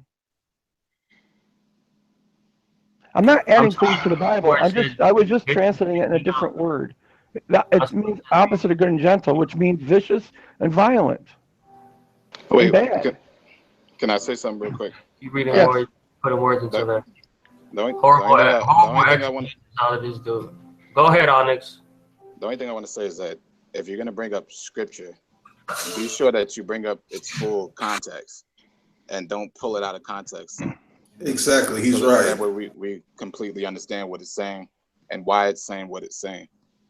No, I'm bringing it up for what Antonio brought up about what slavery was in America. I don't know why I keep forgetting the term he used, right? Yeah, because if I remember that scripture correctly, I think it also gave a command for the masters, or Yes, it commands the masters to treat your slaves good. What you're doing is you're trying to appeal to my Christian beliefs. No, I'm not trying to appeal. I'm not trying to appeal. It was just a retort to the comment you made. No, you are. That's why you brought up scripture, because you know I'm a Christian. That's why you brought it up. There will be no reason for you to do so otherwise, period. Well, yes, because that's what you believe, right? Exactly. So you just confirmed my point. And then you said, well, I'm not appealing to your beliefs. Yes, you are. No, I'm not appealing to your emotions on it. I'm bringing up, I'm trying to appeal into your intellect and the way you believe things. You don't listen, dude. I think the whole reason why it was brought up, because I think you mentioned something about we have inconsistencies and then you don't. And I think he brought that. I'm sorry, go ahead. I think he brought that up as a rebuttal to what you were saying about slavery. I'm not sure if it's a good rebuttal or not, but I think that's the whole reason why it was brought up. I brought up slavery to outline the fallacy with the legal issue. But even if I'm incorrect about the scriptural issue, that does not defeat or debunk the secular part of the argument that I gave, which I appealed at no time to scripture beforehand. Yeah, that's true. I agree with that. But I think the whole another reason is that your foundation on it is based off of scripture. Is it not? Is that a bad assumption? My ultimate foundation is yes. I would not hide that for a second. No, I'm sorry. You do appeal to scripture because you consider the taking of a life murder, and they describe murder in the Bible, unnecessary taking of life. The laws don't count abortion as murder. So that now you are going back to your scripture when you consider abortion murder. What about the pro-life? Exactly. Not only that, man, I find it very interesting that not this entire time you've been in this room for a good half hour, and nowhere near most of the time you're in here did you appeal to my personal beliefs. But now that slavery gets brought up, you want to all of a sudden appeal to my personal beliefs. You are being absolutely dishonest. I am not. I wasn't there the whole time either. If you notice, I tried to be right back. Hold on, and I'm gonna let your name speak after that, so you can respond to Antonio.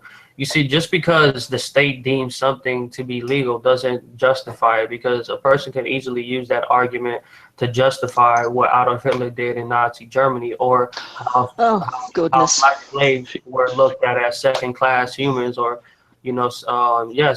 or lower class human beings. Just because the state deems something legal doesn't mean it's what's necessarily right. It should still be murder. Just because the state deems that it's not murder doesn't automatically equate to it not being murder. So I think that's logically fallacious to bring up, the whole idea that the state deems it not murder, therefore it's not murder. I don't see how that can, logically follows consistently. Well, there's different levels of murder. It's not just murder. There's many different levels of murder. Unlawful killing, right? What? God damn, I'm breaking up. Shit. I'm sorry I cussed. My bad. I don't even know if you guys can hear me. Yes, we are. Different levels of murder. What do you mean there's different levels of murder? Well, I mean, there's. Oh my God, I can't think right now. Give me a second. Oh, I got my daughter in here too, so there's there's multiple contexts of murder. There's the unlawful killing, and then there will be the moral concept, which would be just the wrongful killing of somebody, because you can have certain really, really twisted societies that has vicious killing legal, like under Hitler's Holocaust. But just because it's legal does not mean that morally speaking what he did wasn't murder. So of course he murdered those people. Just because it was legal for him to do it didn't make it okay. So there's the unlawful killing, which can be categorized as murder, and then there's the unjust moral wrongful killing, which is also under the context of murder. So there are multiple contexts of murder you're talking about. Which one are you talking about? Like manslaughter and stuff like that. That's what I was saying. Manslaughter, first degree, second degree. There's different. That's what I was Can I trying just to ask remember. the difference? Do we see a difference with killing a person, an individual, to killing, to the termination of a group of cells? Well, you're a group of cells body. too. No, Yes, I know, there's no difference. There's no difference. You're a Who group said of that? cells too. What's your point? What difference is there then? What difference is there between a fully grown person and a person that's in the cell stage? I find it very interesting. A lot of people, but we know who there's a argue difference. a lot of people who argue the abortion issue will say that we're the product of chemical reactions in this, and then they'll turn around and make a differentiation between what they call a group of cells in a woman, a born person. So they're inconsistent. It's really ridiculous. No, you're a group of cells as well. Right. So, okay. But we know what's the difference between your group of cells and the unborn group of cells? Tell me. Because I'm here having a conversation with you, and a group of cells would not. Good. A group of the cells. organs aren't. Yeah. A group of cells within my uterus would not be having a conversation with you. So it's what the cells are doing. That's why. What more That's what are the cells are doing. You're begging the question. It's what the cells are doing. Give me a freaking break. Oh my goodness. No. Listen. Antonio sort of has a point. Everybody is thinking too hard. Everybody is thinking too hard. No, you're not thinking hard enough. Let's take this as like a full-on debate. Let's dial it down a second. Let's clear this up. If you're saying that everything, hold on. The point is, if everything is just a group of cells, ultimately, right? So what more are you to say that is just a group of cells compared to you, which are just a group of cells? What more are you to say that is? If I spit on the side, if I spit into the road, that's a group of my cells in the street. Is that me in the street? That's a good point. No, that's not a good point. Do you want? Listen, you ran hang to a on. wall right Do there. you want to have a conversation with that group of cells I've spit out onto the street? Let me show you. Let me show you. That's why. Let me show you. That's irrelevant. Let me show you exactly why that's a terrible point. No, I know it's a terrible point. Wait, stop. I'm not done. Let me show you why that's a terrible point. Because let's take mothers who would miscarry their child in the first trimester. You would say around that period, it's a group of cells. So if a mother feels guilty because she miscarried a group of cells, would you tell her that, oh, you just miscarried a group of cells? Yeah. Well, I wouldn't say that to her because that would be completely insensitive, but that's biologically No, but it's just a group of cells, so who cares? Absolutely. But it's, and I think most mothers will know that themselves because they don't put. Actually, they wouldn't. No, so listen. No. So mothers say I miscarried a group of cells. No. Listen. They will say that it's their baby.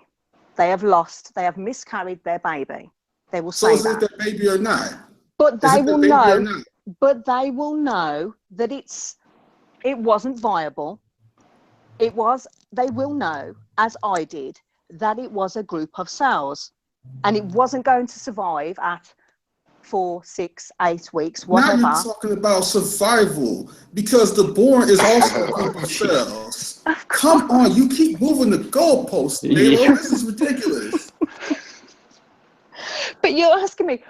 It is a group of cells, though. It is. Yeah, so are you. Yes, but you're having a conversation with me. You wouldn't have a conversation with a miscarriage. Question begging. You would not be having a conversation with a miscarriage. You would be having You can't. You have a conversation with a sentient person. Do you know what begging the question means, Taylor? That's actually irrelevant to the point that he's asking me, though. Do you know what begging the question means, Taylor? Sorry, just give me 2 seconds. I've just got to step away. Sorry. Sure.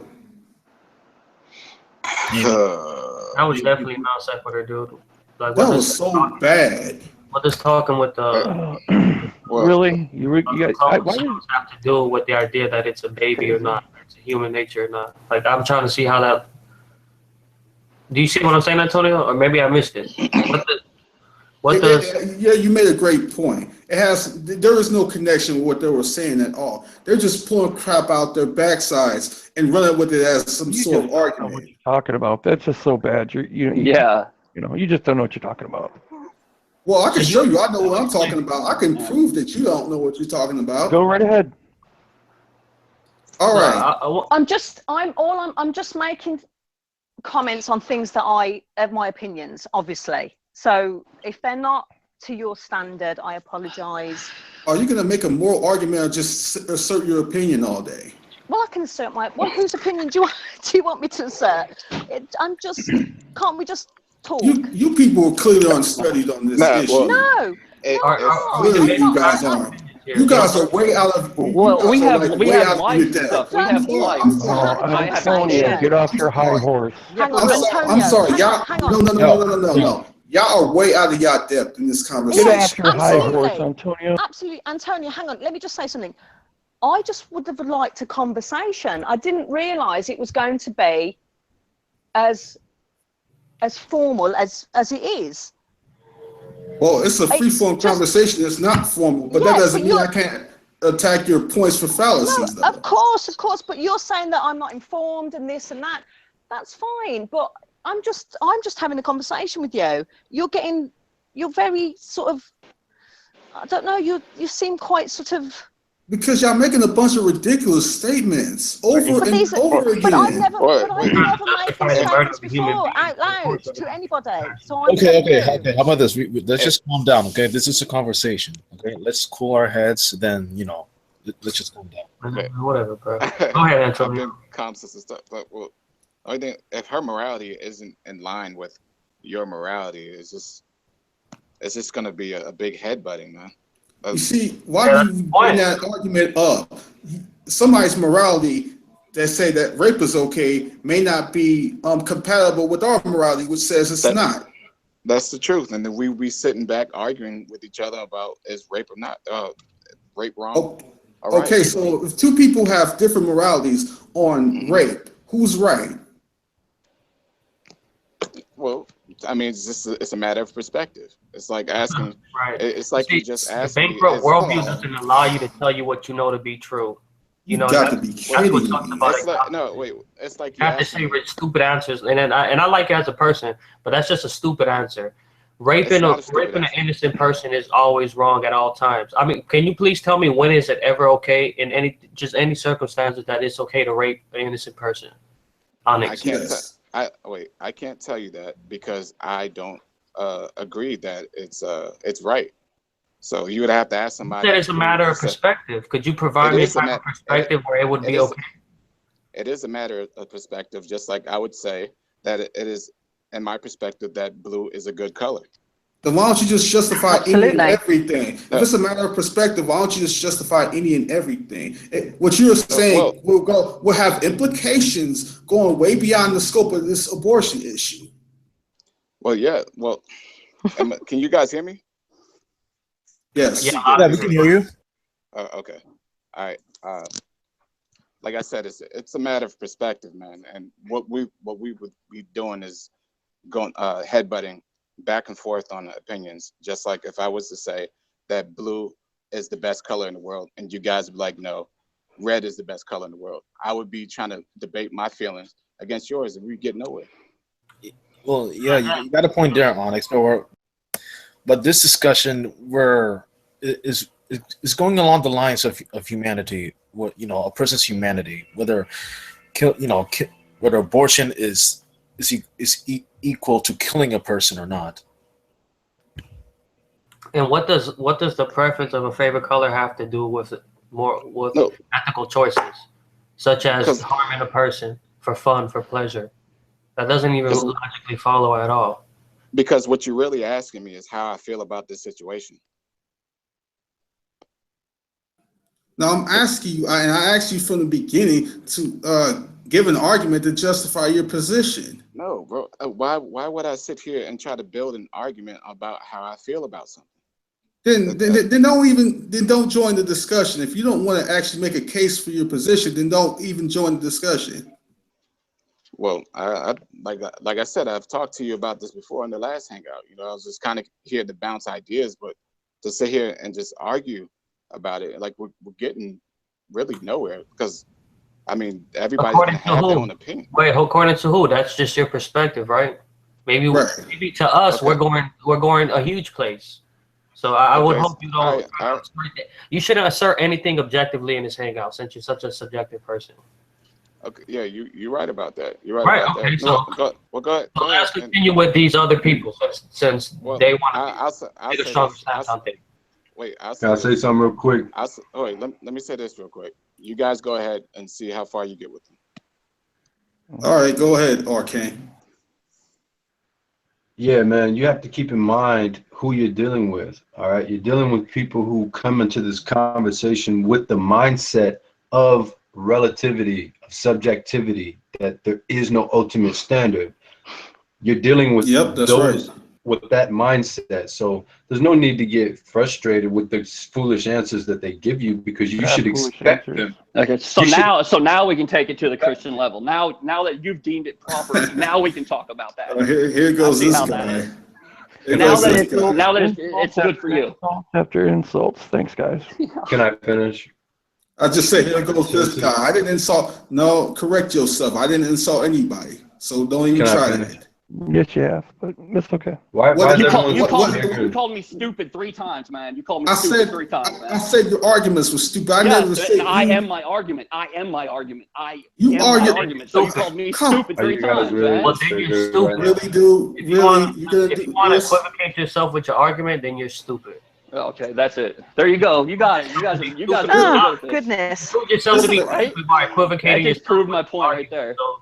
No, you didn't prove your point. You just made a stupid assertion. Go ahead, Arcane. Arguing with them. That's the whole point I'm trying to make with you. All right. There's no point in even getting upset. Look, we expect these people think they evolved from monkeys and apes, bro.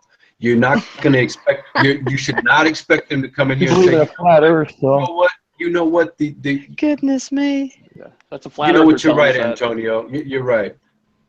And anytime you guys are ready to debate that, let me know. You know what? Calling me a flat earther feels great coming from a monkey. I'm sorry, guys. Yeah. You cannot lean on that insult, because it's not an insult. Well, it's scientifically proven we're monkeys, so it doesn't matter. We are monkeys. Whether you think we are or not. You cannot expect them to give you rational answers, bro. So there's no need to get mad. Just laugh it off and keep making your good points, bro, because you're beating them to the punch every time. You're right, man. I need to take a step back. You're absolutely right.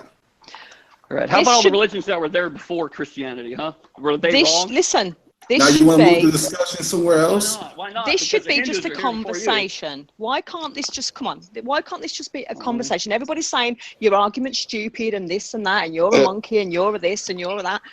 That's kind of where I was hitting at.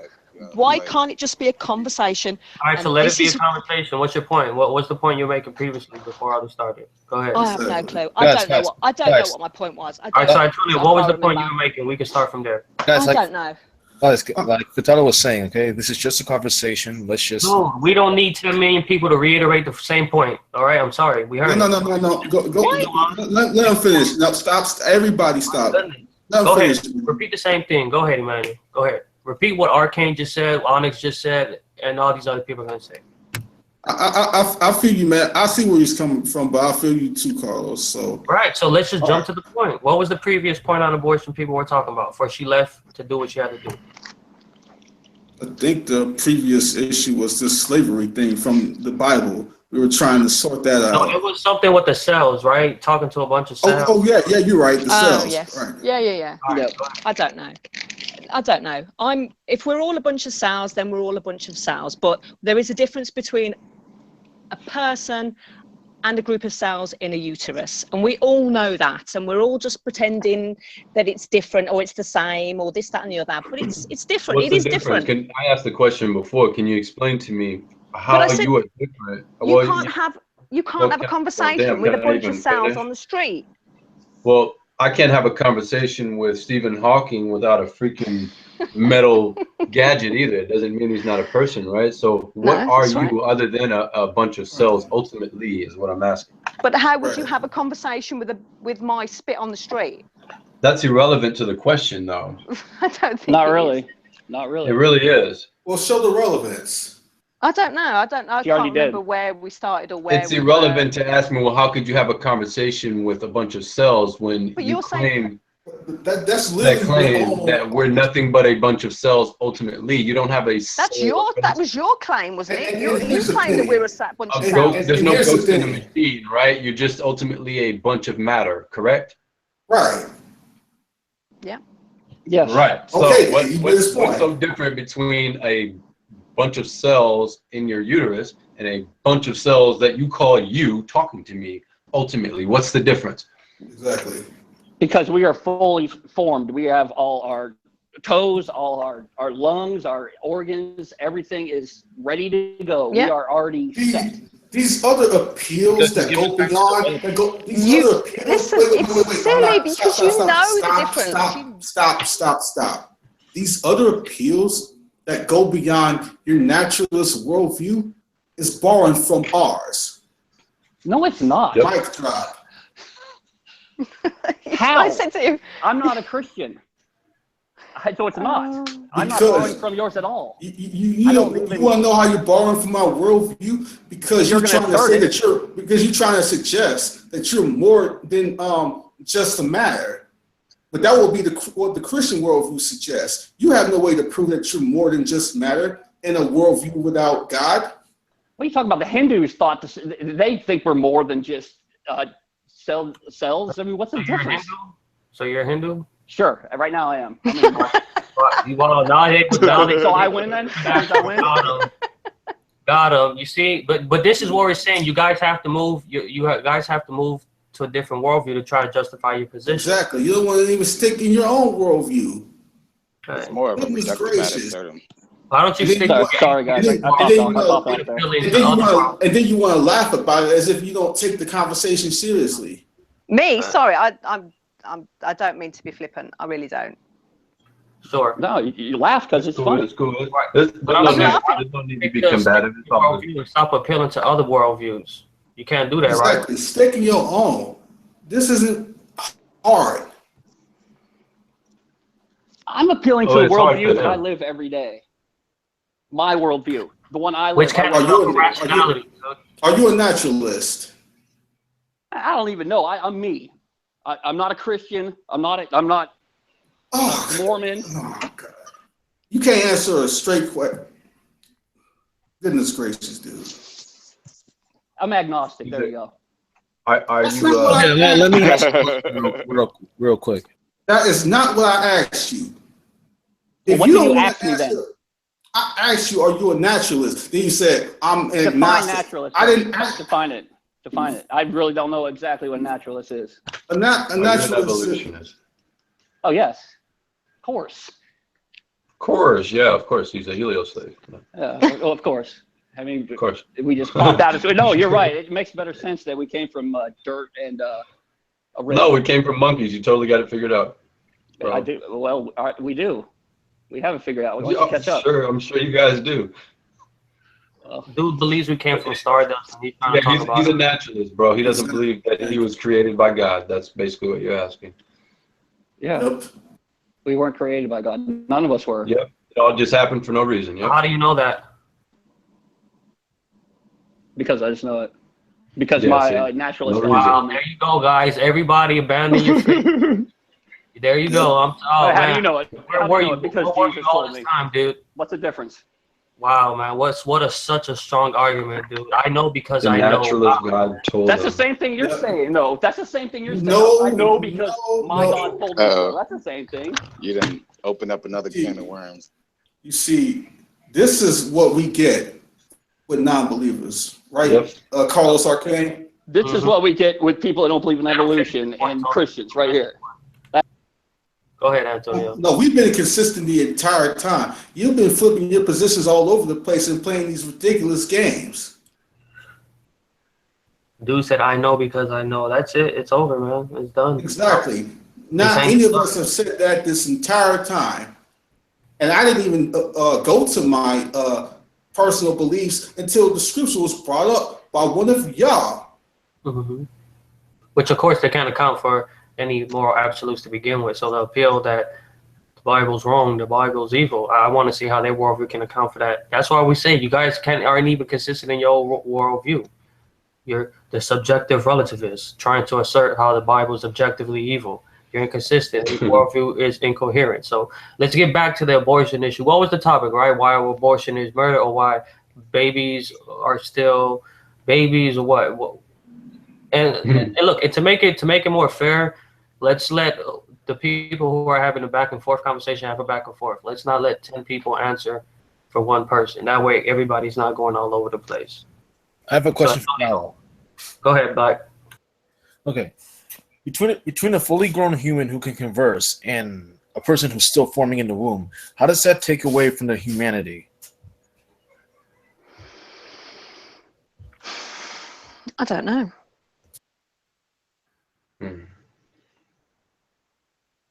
Simple as that. I don't know.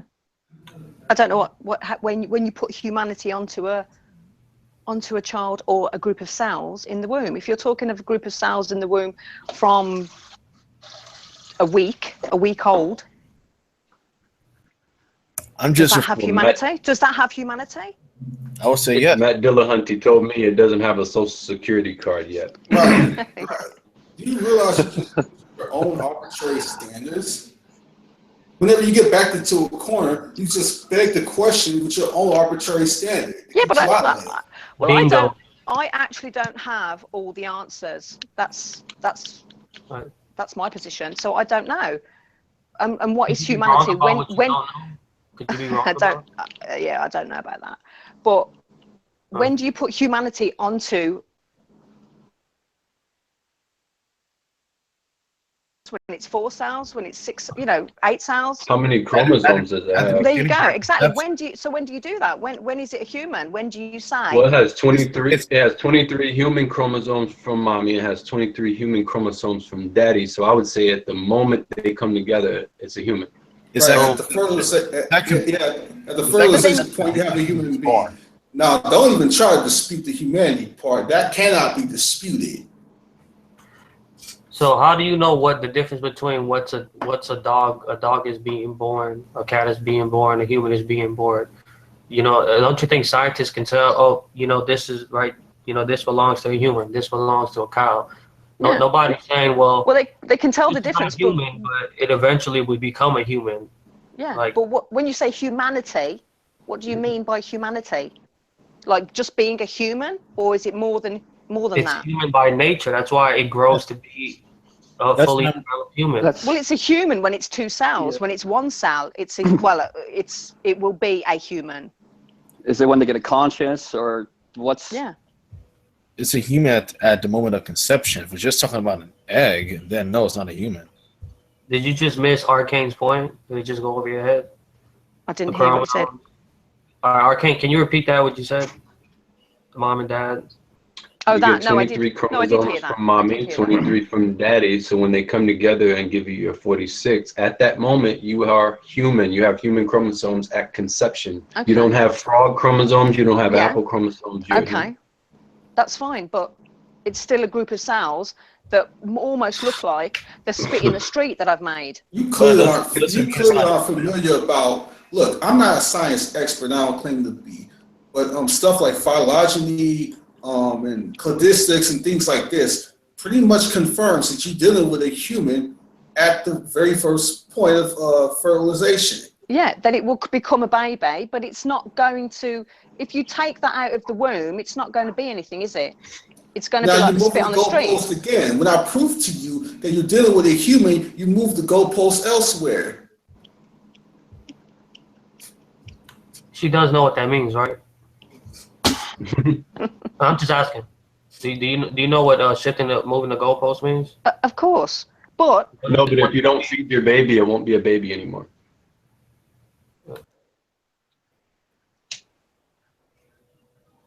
Was that the argument you were trying to make? Oh, never mind. Who did you ask that question to? 1 second, hang on. Getting the Google roll up. She getting the Google's ready. No, I'm not Googling anything, sweetie. It's fine if people Google things. You Google things too. I mean, Well, it doesn't matter to me if anyone wants to Google this conversation. I hope they do, because I know this conversation like the back of my hand anyway, so it won't matter No, to me. I'm not saying it's wrong to Google. What I'm saying is it's wrong to assert that you know something, but then you don't know it, and then you're gonna do your Googles to Oh, I feel you. make it seem like you know. The whole point of the conversation is to like. What am I saying that I? What am I saying that you're saying that I don't know? Because again, this is a conversation. So if I'm getting something wrong, you'll have to forgive me. Okay, I'm not an expert. I'm not saying you're wrong for not knowing things, because you guys, I mean, probably know a lot more than I do in here, even the non-believers. But what I'm saying is the whole point is like, let's just be sure that we understand each other's argument. We're not. This is not solely of I'm here to win a debate. We're trying to inform you about something we feel that's very important, such as the serious subject of murdering. Right, we're trying to understand your not murdering. Bad points too. Let's not just dismiss what other people have to say, even if we don't know what they're saying. Just my fundamental point is Arcane was doing. Yeah, exactly. My point is that we all know I'm the actually difference making between. points. The only thing you two doing are doing. We all know the difference between. Come on, let's calm down. A group of cells and a baby, and we're all mucking about, and we're all pretending that we don't know, and there's a difference, and this, that, and the other. But there is a difference between a group of cells and a baby. What's the difference? We know that, but don't ask me what the difference is. You know the difference. I've been asking that question for the last 20 minutes. But you know the difference. If I have to tell you, then you're just being pedantic. Don't and then insult me, don't just ask me give an what does it mean answer. to be pedantic and blah blah blah. We all know the difference between a group of cells. Can you tell us, please? What? No. Fellow, I'm not a scientist. You want me to break it down? Well, Scientists you said have we it all down. know. But we do know the difference. A group of cells and a baby. No? And if you don't know, you're being silly. What? It's just a bigger group of cells. You're being silly. You're all being very, very silly. It appears that you don't know, so therefore you would be being silly as well. Now, do you know what moving the goalpost means? So that way you can stop moving the goalpost in the conversation and we can get somewhere. On her point, can I ask you this? Cancer cells are inside a human body. Are cancer cells a baby? Really? You don't want to go there. You don't want to go there. I'm You're asking. walking into a wall. Look at Taylor. Well, you guys. I wish you guys would stop the hostility. I'm trying to talk to you. I asked you a simple question, and you guys have been jumping down my throat since like 10 minutes ago. All right. I'll answer your question. I'll answer your question. Don't mute me, Arcane. I was 2 minutes finished talking. Check this out, man. Cancer cells, if they were to be implanted in the womb of a woman, you would not see a human developing. Therefore, your comparison is ridiculous. I'm not. Yeah, do they have 46 human chromosomes? Look, you guys need to stop. Antonio, you need to stop. Antonio, please listen to me for a second. Sir, don't cut off Antonio, bro. Listen, I wasn't done. I need you guys to please listen to me. Okay, hold up. It's getting chaotic again. Calm down. I know. Can you please listen to me for a second? Please, let me finish my statement, and then you can go. No, you're in my hangout. I'll tell you what.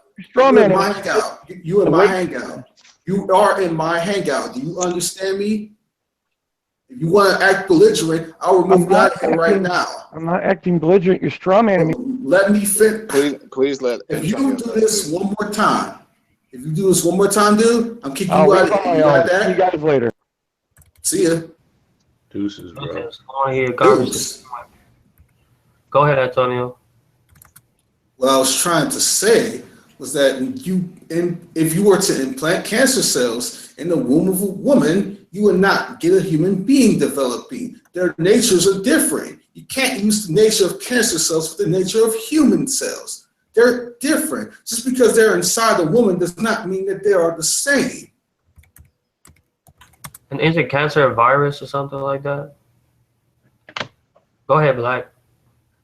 Okay, Thela, we all know the differences between a fully grown human and a human developing in the womb. What we're referring to is, how does that take away from their humanity? How does that automatically not make that group of cells in the womb developing non-human?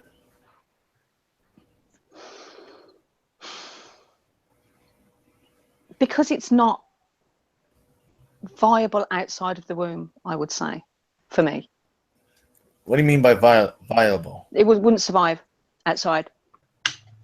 That's how I see it. Once it can survive outside of the womb, then I would say it's Human? it's a person. Never mind human. Human is different. It's a person. It can survive outside. It can be its own person. So what's the difference between being a human and being a person? I don't know. You made the distinction. Yeah, absolutely. Oh, sorry, hang on 1 second. Well, it's human because it's human. But I don't know. Well, Othello, it's a given that it can't survive if it's still developing on its own outside of the womb. But I really don't get how that would be like, you know, your line for how it's not a human. No, it is a human. It is a human. I mean, a person. But it can't survive outside. It just can't survive. We know that, but how does that take away from it being a person? Maybe person is the wrong word that I chose, but if it can't survive, I don't know. This is what you get when you talk to pro-choicers people. I call them pro-abortion, but this is what you get. Because there's no hard and fast rule, Antonio. That's the thing. You're asking for questions. You're asking for answers. I'm not an expert. I'm just telling you. You're just asserting there's no hard and fast rule. You aren't actually giving an argument for that. You're just asserting that. So let me get it straight. Are you saying that basically it can be considered a human if it can't survive outside of the mother's womb? No, it's probably she's referring to personhood. Yeah, personhood. Thank you. Personhood. Okay, so Antonio, how do you deal with the whole personhood human argument? Because I know you dealt with that before. As far as a personhood is concerned, it really doesn't matter at all, because it's just a little semantic game that's being played. Because I mean, if you want to go on this person thing, there were again, we can take this back to the whole slavery thing. Slaves were not persons. So what? It's just subjective means, actually. So what are they gonna use person or not? They're literally not making a point by just saying it's not a person. They can just assert that, but giving an argument for it is another. Would it still be correct to say that there's a person in that womb? Just as much as it would be correct to say there's a human in that womb? You're saying like... Yeah, and I can provide the basis for why that is, yes. You too? Okay. Right. Because in our human experience, we all live in a certain way. We all act a certain way. Like, we don't act according to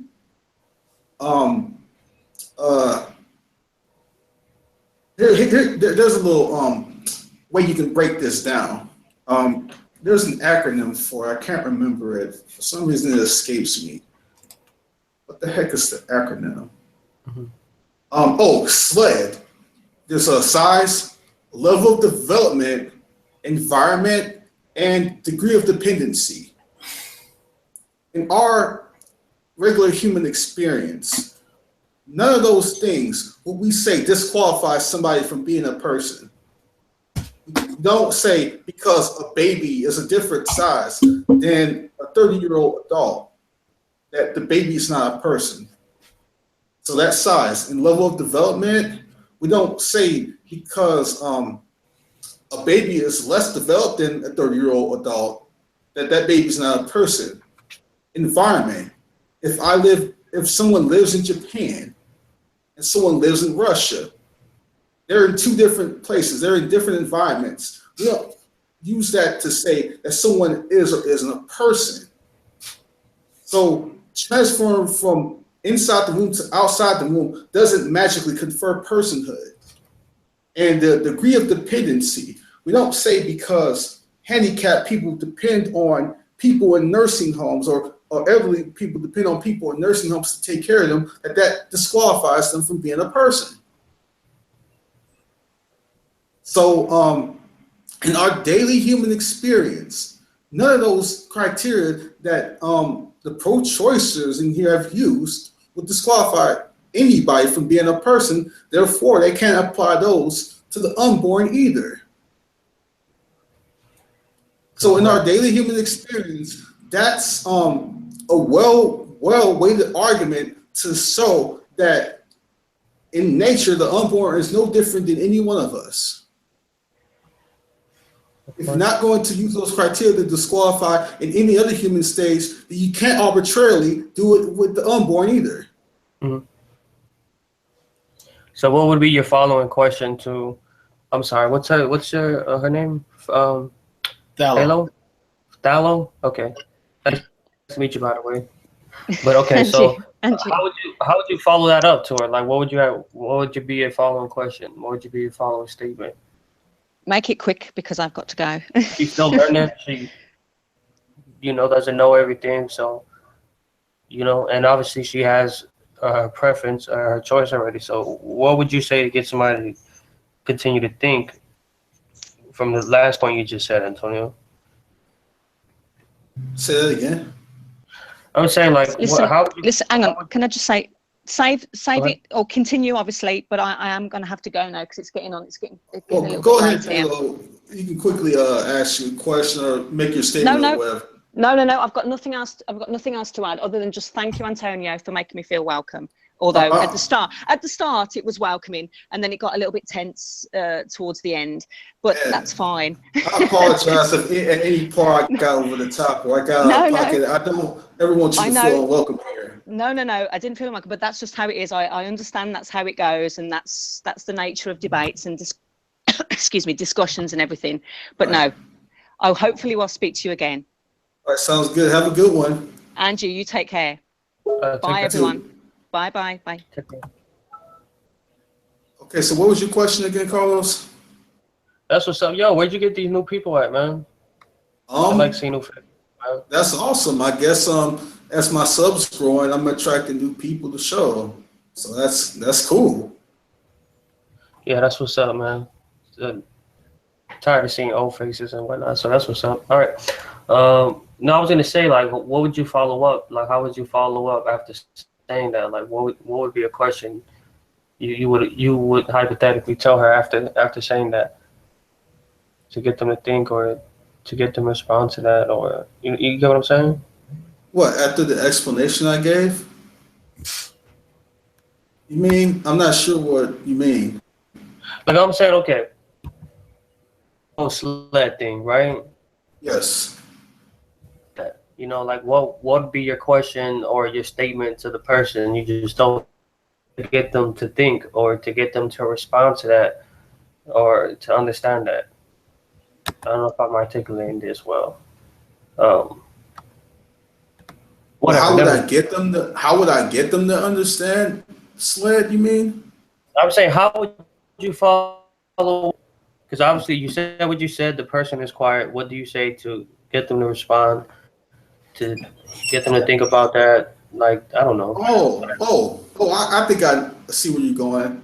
I would just tell them, like, seriously think about the criteria you're using, because just about any argument for abortion, except certain nuanced ones that are typically more advanced, but the majority of abortion arguments fall under those four categories: size, level of development, environment, and degree of dependency.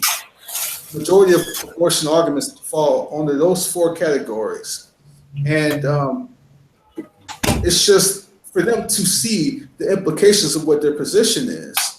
If they're going to apply using those sorts of arguments to the unborn, then the implications are, if they're going to be consistent, they're going to have to apply it to the born as well. That's the implications. And if they don't apply them to the born as well in a consistent fashion, then their position is untenable. So you're saying it's basically what you're doing is ultimately, challenging their criteria, ultimately. right? And you're like breaking down all the common objections that people use to kind of like Yes. dehumanize the baby, the human, the person, and whatnot. Yes. Right. Because obviously, some people have a tendency to be arbitrary, things like that. So it's kind of like, forcing them to, stick to a standard if they don't have one, and then obviously press that standard, which you already addressed the common quote unquote standards that people try to use or at least manipulate, right? With the sled argument. All right. Yeah. That's how that would work, man. I'll take anything.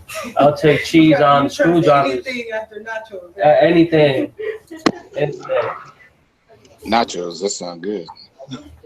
Oh yeah, I could go for some nachos right now. You wanna do your words? A little bit? A few? Yeah. Only first and then, right? Okay. All right. Close it up, please. Thank you.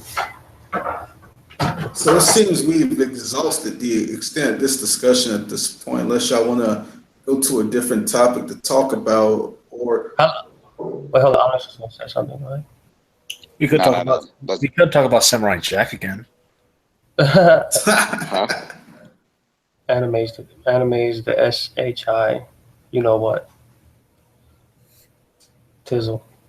I just got recent news that the producer of Samurai Jack is going to end it off with something shocking, I guess. Something that's going to make us scratch our heads.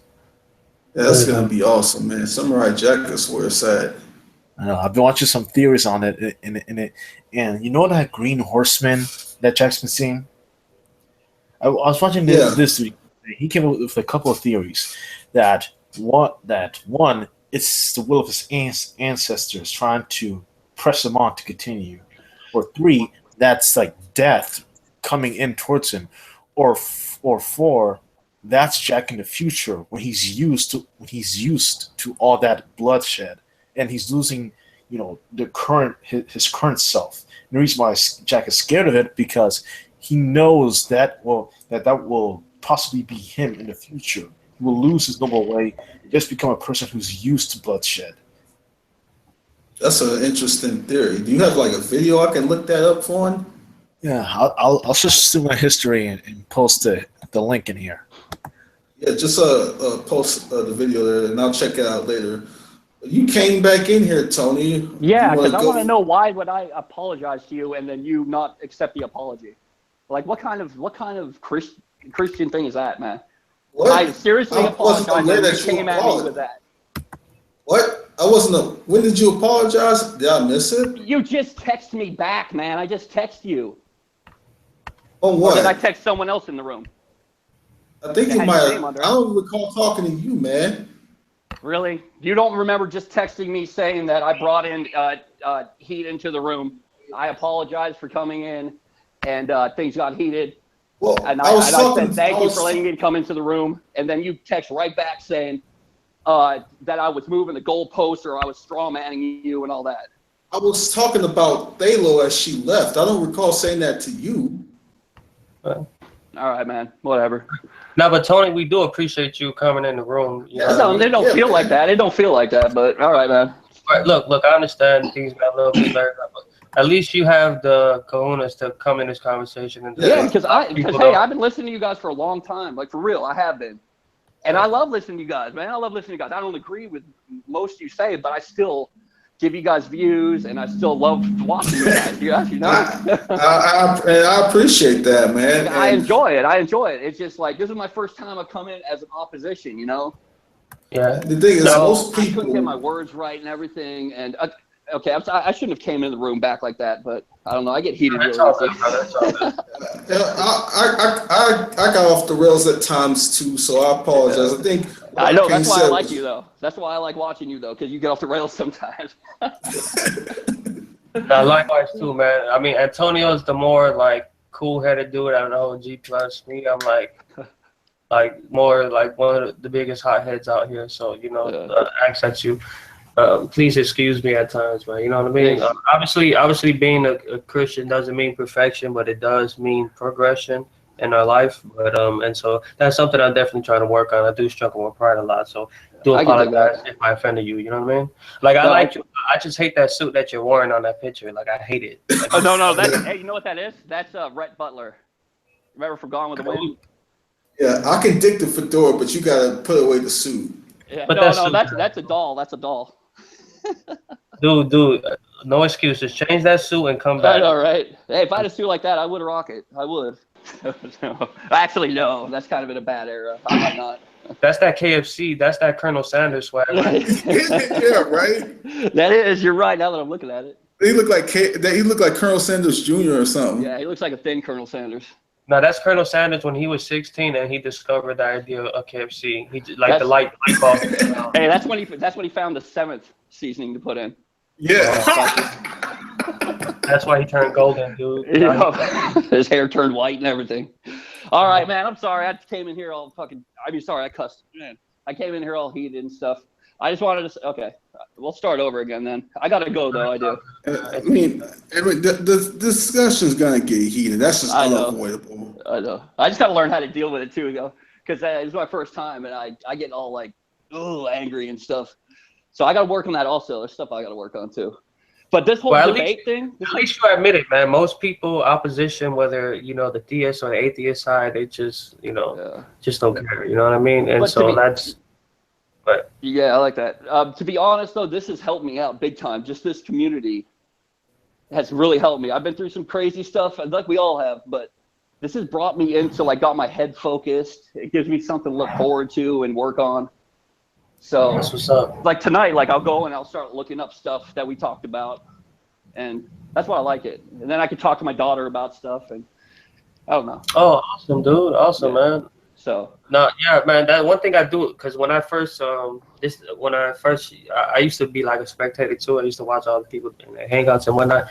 Yeah. And one thing I do love about the community is that it pushes you to think, critically, yes. And you're introduced to all type of topics. Like before I knew about the Google Plus community, I virtually knew anything about topics of in theology or philosophy or science or different worldviews or understanding logical fallacies, and so a lot of these conversations they push you to think critically, and then of course they push you to get to know yourselves. Like me, one of the things I learned early in time, that a lot of things behind my frustration wasn't necessarily just because obviously as a Christian I have a lot of love for God, and so we do get offended when people mock or scoff at the idea of God. But also it's not just that, it's just also learning it's the less that a person knows about an argument and is able to respond, a person can get frustrated, and yes, you don't want to do that I'm guilty of myself, is that I'm catching myself being frustrated and lashing out, because I'm not the most articulate person here. And so it's but that's not how you present an argument. That's not how you win an argument. That's not how you get people to understand. And so, and on top of that, the goal as adults, all of us, right, is to be civil, and because sometimes online, it's the way we are online, it's that's not how we are in person. You know what I'm saying? Yes, exactly. Yeah, I would never come up to someone and start yelling at them or something. Yeah. Right. And so that's something I gotta remind myself all the time, though. But I'm with you, bro. I'm with you on that. Well, you made me think something real quick, and then I'll let you go. When I was getting mad and stuff, to be honest with you, I was mad because I couldn't come up with a good answer. Right. And that frustrates you. I was like, dang it, I don't have a good answer for that. Oh, I'll just throw out something dumb. I mean, I'll be honest. I was like, dang, I don't have that formal debating thing down and the logical fallacies and all that. I'm like, you get a million points for credibility, man. There aren't a lot of people who actually come out and say that. Yeah. Oh. Well, they should. I mean, that's the truth. That's humble, and that's where it starts. Because look, you may not start the Bible, or I don't know if you go or not. But one thing that the Proverbs is filled with, because the book of Proverbs is one of the wisdom books, right? Proverbs, Ecclesiastes, Psalms. Yeah. And Proverbs is basically about wisdom. It's about contrasting the wise man versus the fool. And of course, they talk about all different ways of applying wisdom and foolishness, right? And throughout the book of Proverbs, it's riddled with, that wisdom is being able to receive correction. The fool despises correction. The scorner, the mocker, the scoffer, they hate advice. It's better to be rebuked by someone you love than to be flattered by somebody you hate. It's just it's so many different proverbs that emphasize those similar points, which is about receiving correction. And obviously, any of us, like my nephew who just came in, I don't know if you heard him, or anybody who has kids like you guys and stuff like that, you know how it is. Like we're prone to like wanting to be right, wanting to feel right than actually being right. Yeah. And so it's like, our nature, obviously from a Christian perspective, is like, what we would say is that, man, what he struggles with is this lust to be autonomous, to be self-ruling, to be self-governed, and just want to dictate what's right and wrong on his standard, and versus, that, how can I say, like my nephew could say, it's right for me to only play video games all the time and not do his homework. And it's like, okay, that may be right for you, but the right thing to do objectively is to make sure you're learning your homework so you can pass your grades, not because you want to do whatever you want or you just want to feel right. You're gonna be wrong at life sometimes, and you have to admit that. And what's crazy about that is that, even me and all types of people who struggle with that, we all know we're not perfect, and yet we act like sometimes we are perfect, like we're not gonna be wrong on things, but we are. And it's about learning, and it's a pride. Some people don't want to look wrong. It appears as a sign of weakness, but that's only the prideful man who's going to think that, because a person who can't admit their mistakes or can't admit that they're wrong or that they need to learn or they're always going to be a student to life, that person is just a fool. Yep. So I give kudos to that, man. Kudos to. Well, you guys, thanks a lot. Hey, I agree with everything you said. I mean, I'm just glad that we could talk. I knew, I came in all crazy, but I knew, I'm like, okay, I think we can get past that. And this actually conversation's been pretty good the past 5 minutes. That was pretty good. I think we actually got out some good stuff. Yeah, that was awesome, man. And by the way, I actually got thank you. No problem, man. I actually got to give an apology to Onyx too, because I did discuss it off air at one point about bouncing ideas off each other, and I guess we got into the discussion, and I wanted him to actually give some arguments. But to be fair to him, I did say off air that he can come in these discussions, and if needed, just to throw ideas out there to maybe not to stir the pot, but to stimulate the discussion, the conversation. So to think about. All right, guys. Well, I gotta go, man. I gotta go, guys. But thanks a lot. That was cool. I didn't expect it to go like that, but that's cool.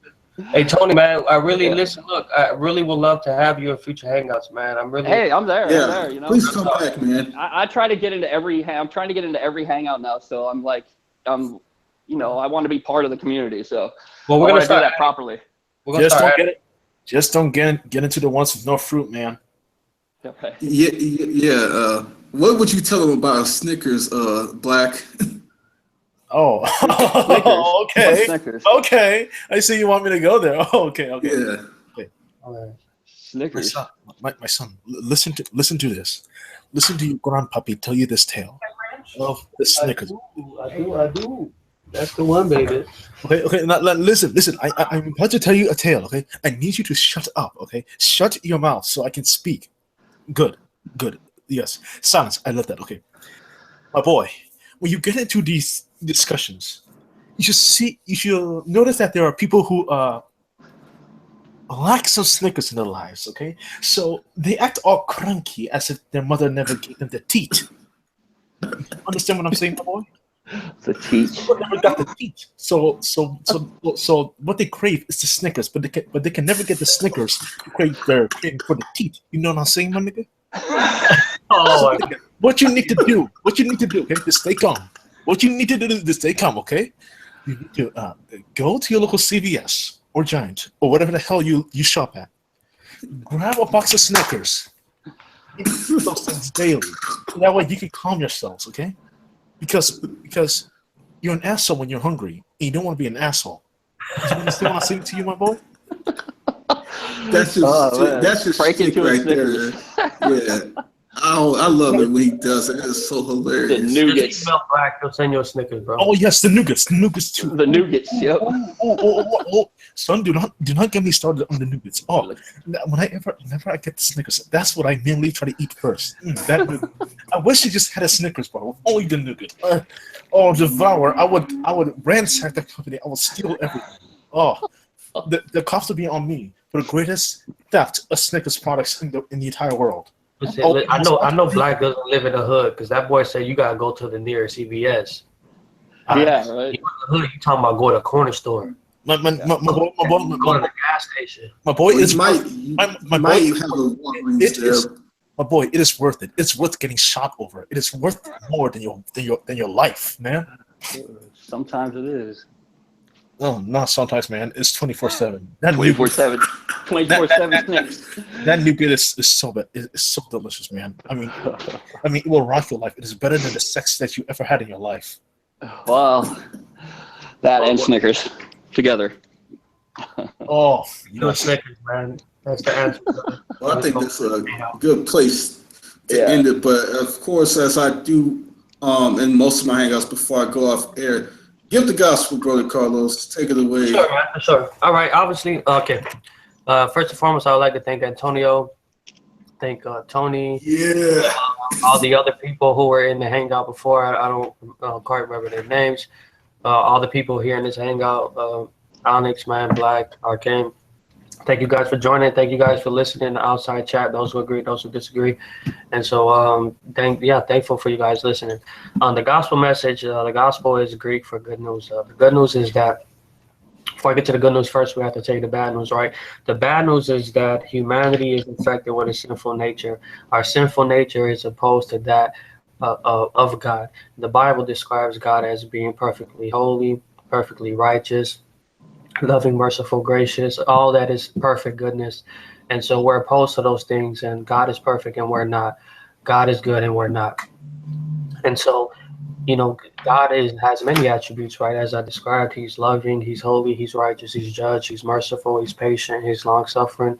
But one of the main attributes of God as well is that God is a just judge, right? It would be wrong for God to be loving, but then not be holy in his judgment, right? So God has promised a time in which he will judge the world in righteousness. And so, what God did to fix that solution was to redeem sinners. What God's requirement is perfection. None of us here are perfect. The Bible teaches we are not saved by works. There's no amount of works that you can do for you to be saved. The Bible teaches that we sin. What Jesus taught the Pharisees, the religious right at that time, who were very self-righteous and thought that they were better than others in many ways, what he taught them was, it's not just the things that you do. Because you can sit here and say, oh, you shouldn't murder or you shouldn't commit adultery, but are you lusting in your heart, which leads to adultery? Are you, envying? Are you hating people in your heart, which is ultimately what leads to murder? So what Jesus taught the world is that we sin in thought, word, and deed. So none of us are holy. None of us are perfect.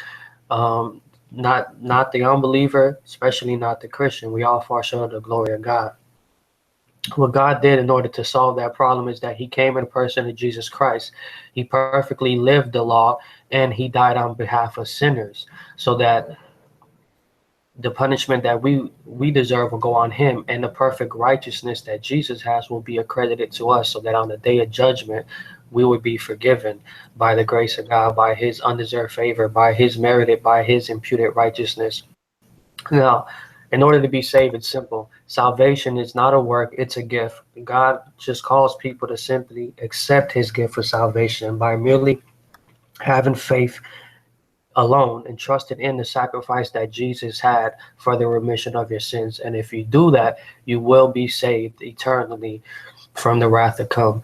And so the gospel is very simple. It's repenting, just changing your mind, about how a person views God, and to be reconciled with their Creator and accepting the free gift of salvation that Jesus Christ provides for all sinners who put their hope and their trust in him for the remission of their sins, so that they may be reconciled with their Creator and brought into the new future kingdom and new heaven and earth in the age to come. So all you guys are listening in, I encourage you, we admonish you to place your trust in Jesus Christ and his gift that you may be saved, and that you may be born again. I know things can get a bit feisty. A lot of times we receive a lot of mocking and scoffing and fighting and arguing. And a lot of times people don't come to the Lord. But, you know, if it meant that one person will be saved out of doing years of hangouts, I'll be satisfied with that. If it meant giving up my own life that a person would be saved, I'd be fine with that. We are ambassadors of Christ, preaching on behalf of a ministry of reconciliation, hoping and continue with our aspirations to see people reconcile with God. So repent, believe the gospel that you may be saved. And that's the gospel message, and that's what we're here for. And we hope to see you guys in the kingdom. So thank you all for listening. God bless you. We love you all. Take care. God bless you. All right. I really appreciate that, Brother Carlos. That was awesome, man. So, Tony, I got the link to that Samurai Jack review in the comments, the group chat. all right. I'll check that out. I'll check that out off air, man. I appreciate it. But for those watching, I appreciate it. Thanks for watching. I'm gonna have ratings enabled for this, so I'm probably gonna get a ton of dislikes for it because there's a lot of trolls watching it. But whatever, like it, dislike it, I don't care. And I'll even open up the comment section this time. So I appreciate y'all watching, and if anybody out there shares this video, I also appreciate that too. So with that said, that's the end of this. Take care, God bless, and peace.